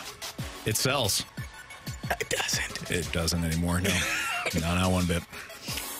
Speaking of the Cardinals from 618, hot take or hot garbage, when assigning blame to the Cardinals season, there are at least 5 names you would use before getting to Oli Marmol, as in there are more people at fault than him. I'm sorry. I didn't hear you because I was reading That's Brandon. the Snake Pit. That's your guy. Brandon says CD has to win at something today after he just beat me in random. With the fire emoji. Wow. Like he roasted you. Good job, Brandon. I'm Nice sorry, job, Brandon. Marshy. I was At 2-1 victory. That was a barn burner. Goes on 2 the in a mantle. row. 2 in a row. 2-1. I'm sorry, Marshy. Could you read the question Sorry, again, sir? Marshy. Oh, of I'm sure it was a course. really good one. It probably was. No, it was great. You didn't hear it either. He heard Richard. Always thinking about Richard Ferguson. He didn't I didn't say that. at all. Look, guys, sometimes I hear stuff. I hit my head on this one time. Did you ever? That was a the great text day. line is saying that I said something else and not Richard. They thought I Turd said Ferguson. Yeah, I didn't say that either. Jake. I said Jake. From State Loud Line. get your Loud ears is clear. clean. I don't know. What was that one thing? So you know how they play the audio sometimes? They give you like 2 different. They play the one piece of audio and half the room hears one thing. What was that word? Laurel. Or Yanni. Yeah. Yeah. I swear, what they did is whoever released that, they made both versions, and they just sent them out at the same time. So whatever version you got on your social media, you're like, I hear Laurel. No, I hear Yanni. What? Well, you probably do. It was the ultimate troll job ever. Yeah. I think everyone needs their ears cleaned. Have you ever had your ears cleaned? No. Where they take that Like little water professionally? gun and they and all your that earwax. stuff, yeah. Oh my gosh, it's actually a very underrated feeling. It is. Let me tell you It's something, amazing. though. But it's supposed to have you're supposed to leave the earwax in there, You're guys. also supposed to eat healthy, but I thought you were going to say eat the wax. I'm like, what? no, I'm sure there's people that do that. You You're ever not seen supposed My to use Strange like Addiction? people. You're not supposed to use like Q-tips and stuff. You're not that supposed to puts use you that. You're supposed to hammer it into your ear. No, don't do that. That explains a lot. Huh? Yeah, exactly. Where are we? You were going to say something. You forgot. I don't know. Yeah, okay. Case in point. Exhibit A. Let's do one more Gone here. now. Case in point. Did we do the one you were going to do? I don't know. Let's just move on. He's the same boat. This poor person, whoever texted it in, is like, "This is my moment." Oh yeah, no, it was the Oli Marmol thing. For blaming, if there are 5 people, if you had to name 5 people to blame for this Cardinals season, those 5 names would In be. order? Oli Marmol wouldn't be one of the 5. You could find 5 more people. Ownership. Bill DeWitt Jr., Bill DeWitt the Well, I third. don't know. if Bill I think no. Yeah, we just go. We gotta go junior. Junior. Yeah, just go I junior. can still blame him because he had Junior. Tried to stop you. No. Let's give away those tickets. Let's do that. First time Jamie tries to not. That's 3 weeks in a row. It is. We tried to stop him, and he wouldn't stop. Nah, he's No, it's fine. a locomotive. Yeah. Usually we're killing off the wrong person. That's Now what we're I'm- bringing them back that's to what I was life. trying to Why say, bring him yeah. back and blame him? No. Yeah. I would go with Bill DeWitt Jr., Mo, Goldie. Don't forget about Gersh. Nah, what is Gersh do? And don't forget about Heim Bloom. All right. Do you have one more? Or no. No, let's just give away those tickets. We have your chances. Fredbird. Fredbird would be 5.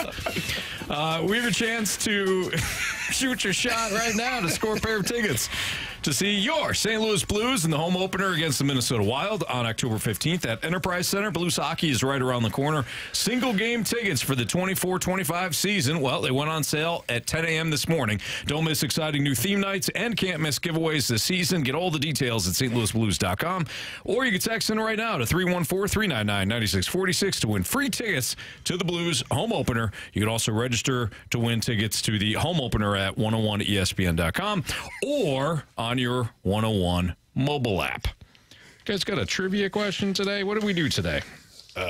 Who did I? I got one. Name one of the. Pick a name out of all of us. Andrew. Okay. Who did Andrew Marsh say was the Blues' the player that has the most to prove? So if you're listening earlier, you would know this. Jamie also gave you kind of a layup by picking Marsh. You didn't know it, but so Marsh said, which player is the most to prove in the 24-25 season? If you're the 101st texter with the correct answer, you'll go see the Blues and Wilds with the home opener. All right, we got biggest question of the day next on 101 ESPN.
101 ESPN Sports Center. I'm Andrew Marsh. It's time for a Sports Center update brought to you by Saliga Heating and Cooling. The Cardinals take the series against the Brewers as they win earlier today by a final score of 3-0. Miles Mikolas went 6 innings, gave up 2 hits, of course, 0 runs, walked 1, and struck out 3. We talked all day long about your St. Louis Cardinals. If you missed any of those conversations, make sure you go to 101ESPN.com or check out the free 101 mobile app. Just head to the podcast page. You'll find all of our interviews, full shows. It's all there right for you, and it's brought to you by Dobbs Tire and Auto Centers. We have our biggest question of the day coming up next. I'm Andrew Marsh, and the Sports Center update is brought to you by Saliga Heating and Cooling, an independent American Standard heating and air conditioning dealer.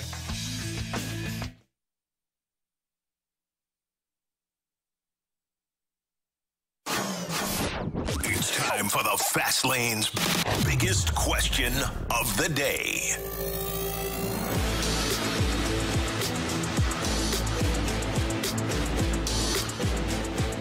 Well, you heard the big voice. Time for the biggest question of the day. Carey Davis, Jamie Rivers, Anthony Stalter. Marsh, go.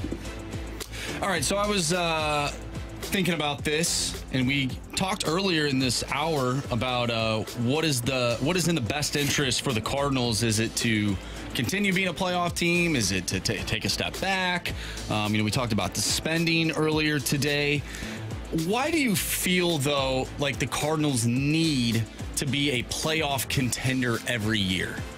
Why do you think that they have that feeling instead of taking a step back and really looking at it big picture? Well, they have. The last 5 years, they really haven't been much of a contender, so I'd say that's probably... What? Harsh but true. Yeah. I think that's what he meant. Oh, that wasn't the assignment? Okay. I think it was. I think that's what he meant. My bad. Why do well, I think they're trying to meet the expectations of the fan base. The fan base, and rightfully so, has high expectations for this club competing every year. The problem is the fan base's version of compete and contend seems to be different than the Cardinals' version of compete and contend. I think from the fan base, it's like, hey, you mother fast lanes. You're the Cardinals. Act like it. Fast lane, build this thing like you should. Spend some money, go out there, be smart, but do it the right way.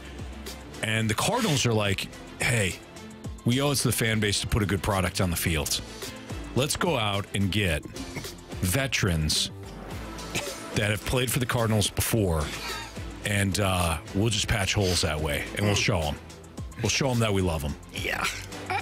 Are you showing Seems to be a disconnect between the fan base and the organization in terms of wants, needs, and desires. You think? Yep. Yeah, I agree. All right. I don't like it. Like, I genuinely want to know if they actually believe that this team is a good ball club. No. Yes. Or thought it was heading into this season, totally and hell, even last season. Yes, they did. Yeah, How? they did, Marsh. Because I think they're out of touch with their ability to build a roster when they're not going to spend more. Like, they're spending. Here's the thing. Their spending is fine. They're in the top, 13, top 12, whatever it is. Yet they don't spend wisely. It's not about what they spend. It's about spending wisely. So from their perspective, it's like, well, we can't. These young guys, we don't want to ruin their development. So we'll bring some veteran guys in. Lance Lynn wants to be here. Kyle Gibson wants to be here. Let me ask you this. Why bring back Lance Lynn? Well, they said they needed his presence in the clubhouse. Veteran leadership. Okay. So that was a non-baseball reason to bring back Lance Lynn. I agree. Why bring back Matt Carpenter? Veteran leadership. Yeah. So another non-baseball. Nolan Arenado specifically asked for Matt Carpenter. So another non-baseball reason. At least Matt Carpenter's been somewhat productive this year. Forget about what they've done. Why did you made 2 roster decisions not based on baseball? Well, there's moves. more than that. Keep going. Why bring in the Crawdaddy? There you go. Well, he was good. He's 5 for 8 against Neris. Because they're petrified. Know that, right? 5 years ago. Who's keeping track? They were petrified that Mason Wynn was good, like not going to work out. Well, I know what they did. If you really think about it, they just replaced Taylor Motter with a Taylor Motter that you recognize name-wise. Yeah, good call. Yeah, You're right. Here's the problem I have with the Brandon Crawford move. You can try to sell me all day long on the backup shortstop and what, just in case. You didn't need to. You had Brendan Donovan. You had Tommy Edman. I know Tommy Edman was injured, but like they were so worried about like, oh, we don't take Donovan out of the outfield. Meanwhile, they had 6 outfielders. You know what? They did. Let me ask you. What are we doing here? Let me ask you guys this. What if Wynn didn't work out? You still had Sajaci, too. What if you did? What if they signed Crawford? You would be. What if Wynn didn't work out? They signed Crawford in case Wynn didn't work out. You would be in trouble. Rolling out every night. He wouldn't have been able to. I mean, so it's not like what you're saying he is. He would have been able to roll out. Come on. What? Man's won 2 World Series. Yeah, I was saying he'd roll him out to the shortstop. He would be fine there. Come on. Marshy, he couldn't play every night, though. I mean, come on. He wasn't built for that. This guy's on a roll. This guy's on a roll. CD, your thoughts? DLW says to work with Wynn. To work with them. With what? Okay. Isn't that the coach's job? This is how you field? This is the coach's job. Do you think Mason Wynn, honestly, do you think he learned anything from Brandon Crawford? I'm sure he did. I'm sure he did. Okay, that's unfair.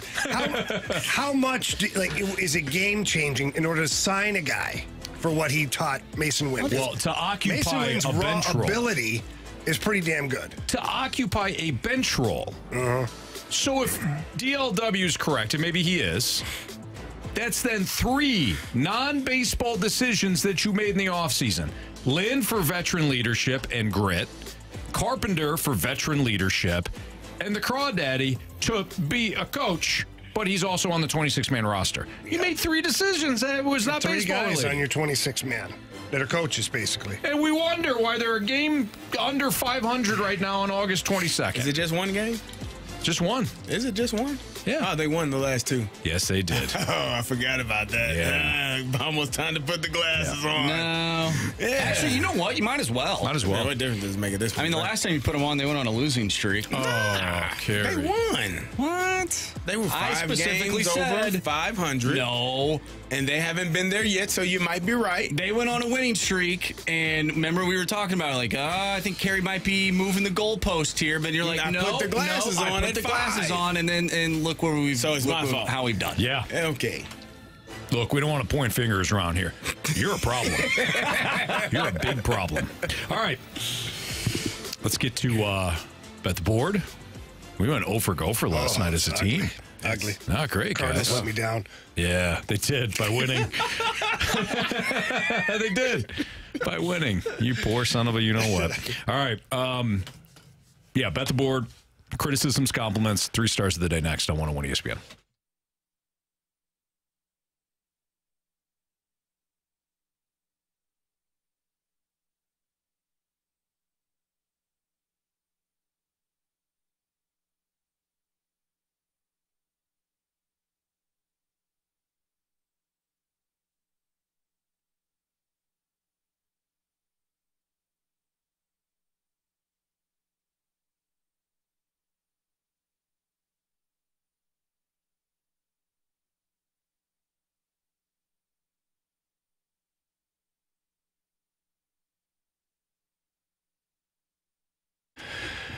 Real estate market is tricky, especially if you're selling a home. It was a seller's market for a long time. Now at the interest rates, you're not sure what you're doing maybe. Don't try to guess. Don't pick any average agent. Choose the best, and that is Gloria Liu with Your Home Sold Guaranteed Realty. Look, Gloria Liu, she will sit down with you, go over your home, talk about possible improvements. She will sit down and figure out a asking price with you, and then she will get that amount for your home, or She'll buy it herself, and she guarantees all of that in handwriting. And the reason Gloria is so confident is because she has a database with thousands of buyers that are ready, willing, and able to purchase your home. That creates a lot more traffic to your listing, maybe more showings if that's what you're looking for. Multiple offers are a thing that can happen, and that means more money in your pocket, and that's exactly what you want. And then you want to get to the closing table, and that's where Gloria Lou comes in. She's going to take great care of you. All you have to do for awesome service like that is call Gloria Lou. Tell her Jamie Rivers sent you in. Her number is 314-325-6888. That's 314-325-6888. Or you can always visit GloriaHasTheBuyers.com. And as always, Gloria and the seller must agree upon the price and possession date.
Miss anything from today's show, you can always download the podcast. Available at 101ESPN.com or your 101 ESPN mobile app.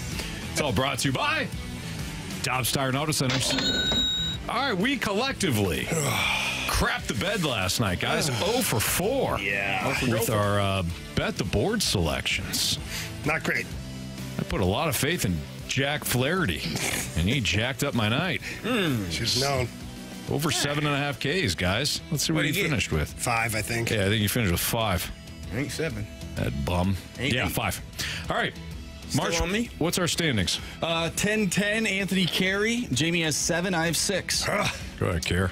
All right, give me 1.5 hits, runs, RBIs. Marcell Ozuna minus 135. And Gunnar Henderson minus 140. He's going and Bryce Harper minus 140. And Luis Arraez minus 150. And the Braves money line minus 118. That's a 5. That's a 5. Yes. Wow. Take that, Anthony. You going 5 and dive? Yeah, I'm out of here. If I can get it. Make sure Marshy gets all that. I just sent it to the group. Okay. Anthony, you're up. What you gonna do? Yeah, give me the Braves minus 120. I just took the He Braves just money did. line. Can't do it. Can't do it. He I took took it. it in the that was not part of the rule. He took it in the parlay. So he can take it in the... Okay. Absolutely. Yeah. All right. Okay. So he has one singular play Anything of a that keeps parlay. Anthony from going into tears. You know? I think it would be funny if I've cried 2 times in my life. They're both in this studio, And though. they're both in the studio. if one of us parlayed all of our plays. So if we all hit, you would then get more points for other people getting It's a their genius parlay. move. I might use it next month. Jamie. Yeah, I'm going pretty simple here tonight. Total hits over-under for Jackson Holiday is 0.5. I'm going with the over, minus 143. By the way, thank you, Tanisha. She just gave us a big compliment. She loved the show. We're Thank hilarious. you, Tanisha. Very dedicated listener. Tanisha's awesome, man. Yes. Our Snake Pit's great. All of our listeners. It's a community, you know? It is. No, our listeners are fantastic, Family. okay? Just saying, the Snake That's Pit the is special. name of my MLB The Show Diamond Dynasty team, the Snake Pit, the St. Louis Snake Pit. And I play at Air Alliance Field, or Park. Is You know. That's Can the fantastic. Snake Pit charge you a trademark violation? Probably, yeah. No. I would expect to get a Copyright cease and desist on that. I would, yeah. One of them has to be a lawyer, Oh, yeah. No doubt. or they got a guy. Sure. Or gal. Or yeah. Yeah, whatever. Yeah. Or Marshy? both. I'm choosing the New York Mets money line. Severino on the mound tonight. It would only make sense that the Mets actually win the same day the Cardinals do. Okay. You get the New York Mets, huh? Luis Severino, plus 135. Alrighty. Criticisms and compliments. You just heard Tanisha give us one. Thank you. So my mom, I told you guys earlier, my mom texted me. She was getting a new phone at AT&T, and for some reason, I guess I got brought up or whatever. I guess my mom was gassing me up a little bit, so shout out Nice. to Terry. But she was talking with some of one of the workers, and one of the workers there at AT&T loves our show. And wanted I just wanted to let everyone know that we wanted to shout out the AT&T worker. All right. He listens to the Thank show you. all the time. He texted his buddy that he was All helping my right. mom out. Thank you Shout for helping out. Mama Marshy. That's right. Thank you. Well done. From the 314, you guys are so blanking cynical. Yeah. All right. Sure. Okay. Yeah. Thank you. I don't think we handle the complaints that well, guys. I think we should take the criticism, take it in, and say, you know what? We'll be better next time. Yeah, I like that. All right? Because we get excited about the compliments, the criticisms, and the critiques. We kind of, go fast lane yourself, pal. That's not really the best way to handle constructive criticism. Well, we can't Jamie. punch them in the face. Over the end. Yeah. That's definitely not a way either. Wait, Carey. no way. Carey, to your point, let's keep this positive. Jamie's right. It could be much worse. If they were in front of us, we'd all deck them. So we're saving them from not I do appreciate breaking their face. The criticism. Though. Yeah. That's fine. Yeah. Keeps you grounded. I mean, Yeah. So- people tell you I get up tomorrow morning you're terrible. more motivated. Yeah. And you know what? We're not skeptical today. For example, we're working hard. We're putting in the best effort we can. We're like the Cardinals. So if you like the Cards, you like us. Yep. There you go. Okay. Got a message. Great show, boys, from Amazon St. Peter's. Sounds like the entire plant Oh, yeah. likes the show. Nice. Appreciate All it. right. They go to my house at least 10, 12, 13 times, depending on how many bourbons we have. You ever hear that one, Carey? Play Amazon Roulette. No. You get a couple bourbons in you. You jump on Amazon, order a whole bunch of things. and you never remember. Yeah. So when it comes like Christmas What every is day, this? I'm like, oh, what is this? That's right. I ordered. One time it was a bearskin rug that did not look very good. You didn't take it back, did you? My girlfriend was like, what are is you this? doing? I was like, honey, Where are it's we? romantic. She's like, no, I'm not laying on this thing. Yeah. Okay. 3 stars of the day. Yes, you are. Our 3rd star of the day goes to anybody but Matt Bush. Oh, Yeah. Yep. Yeah, we Not talked a great about guy. former first overall pick. Yeah. He had some issues. Not great. High school. Yeah. 2nd star of the day goes out to the fans who buy tickets without peer pressure from their favorite team's head coach. Yeah, I like that one. Willingly buying Yes. tickets to go watch your Not being forced. Tigers. Yeah. Go Tiger. That's a different time. That's a different time. I do it every time. It's still a go time. And our 1st star of the day goes out to Richard Ferguson. Richard Ferguson. All right. Nice job. Somebody named Yeah. Richard in the car listening like, what did I do? All right. I did it. Honey, I heard the fast lane. Did you hear that? Yes, I did. Good job. All right. Carey, you talk about the Go Tigers. You could probably do the Brian Kelly. He got himself a southern accent as soon as he got down to the bayou. That's great. For Andrew Marsh, for Carey Tigers. Davis, for Jamie Rivers, I'm Anthony Stalter. See you.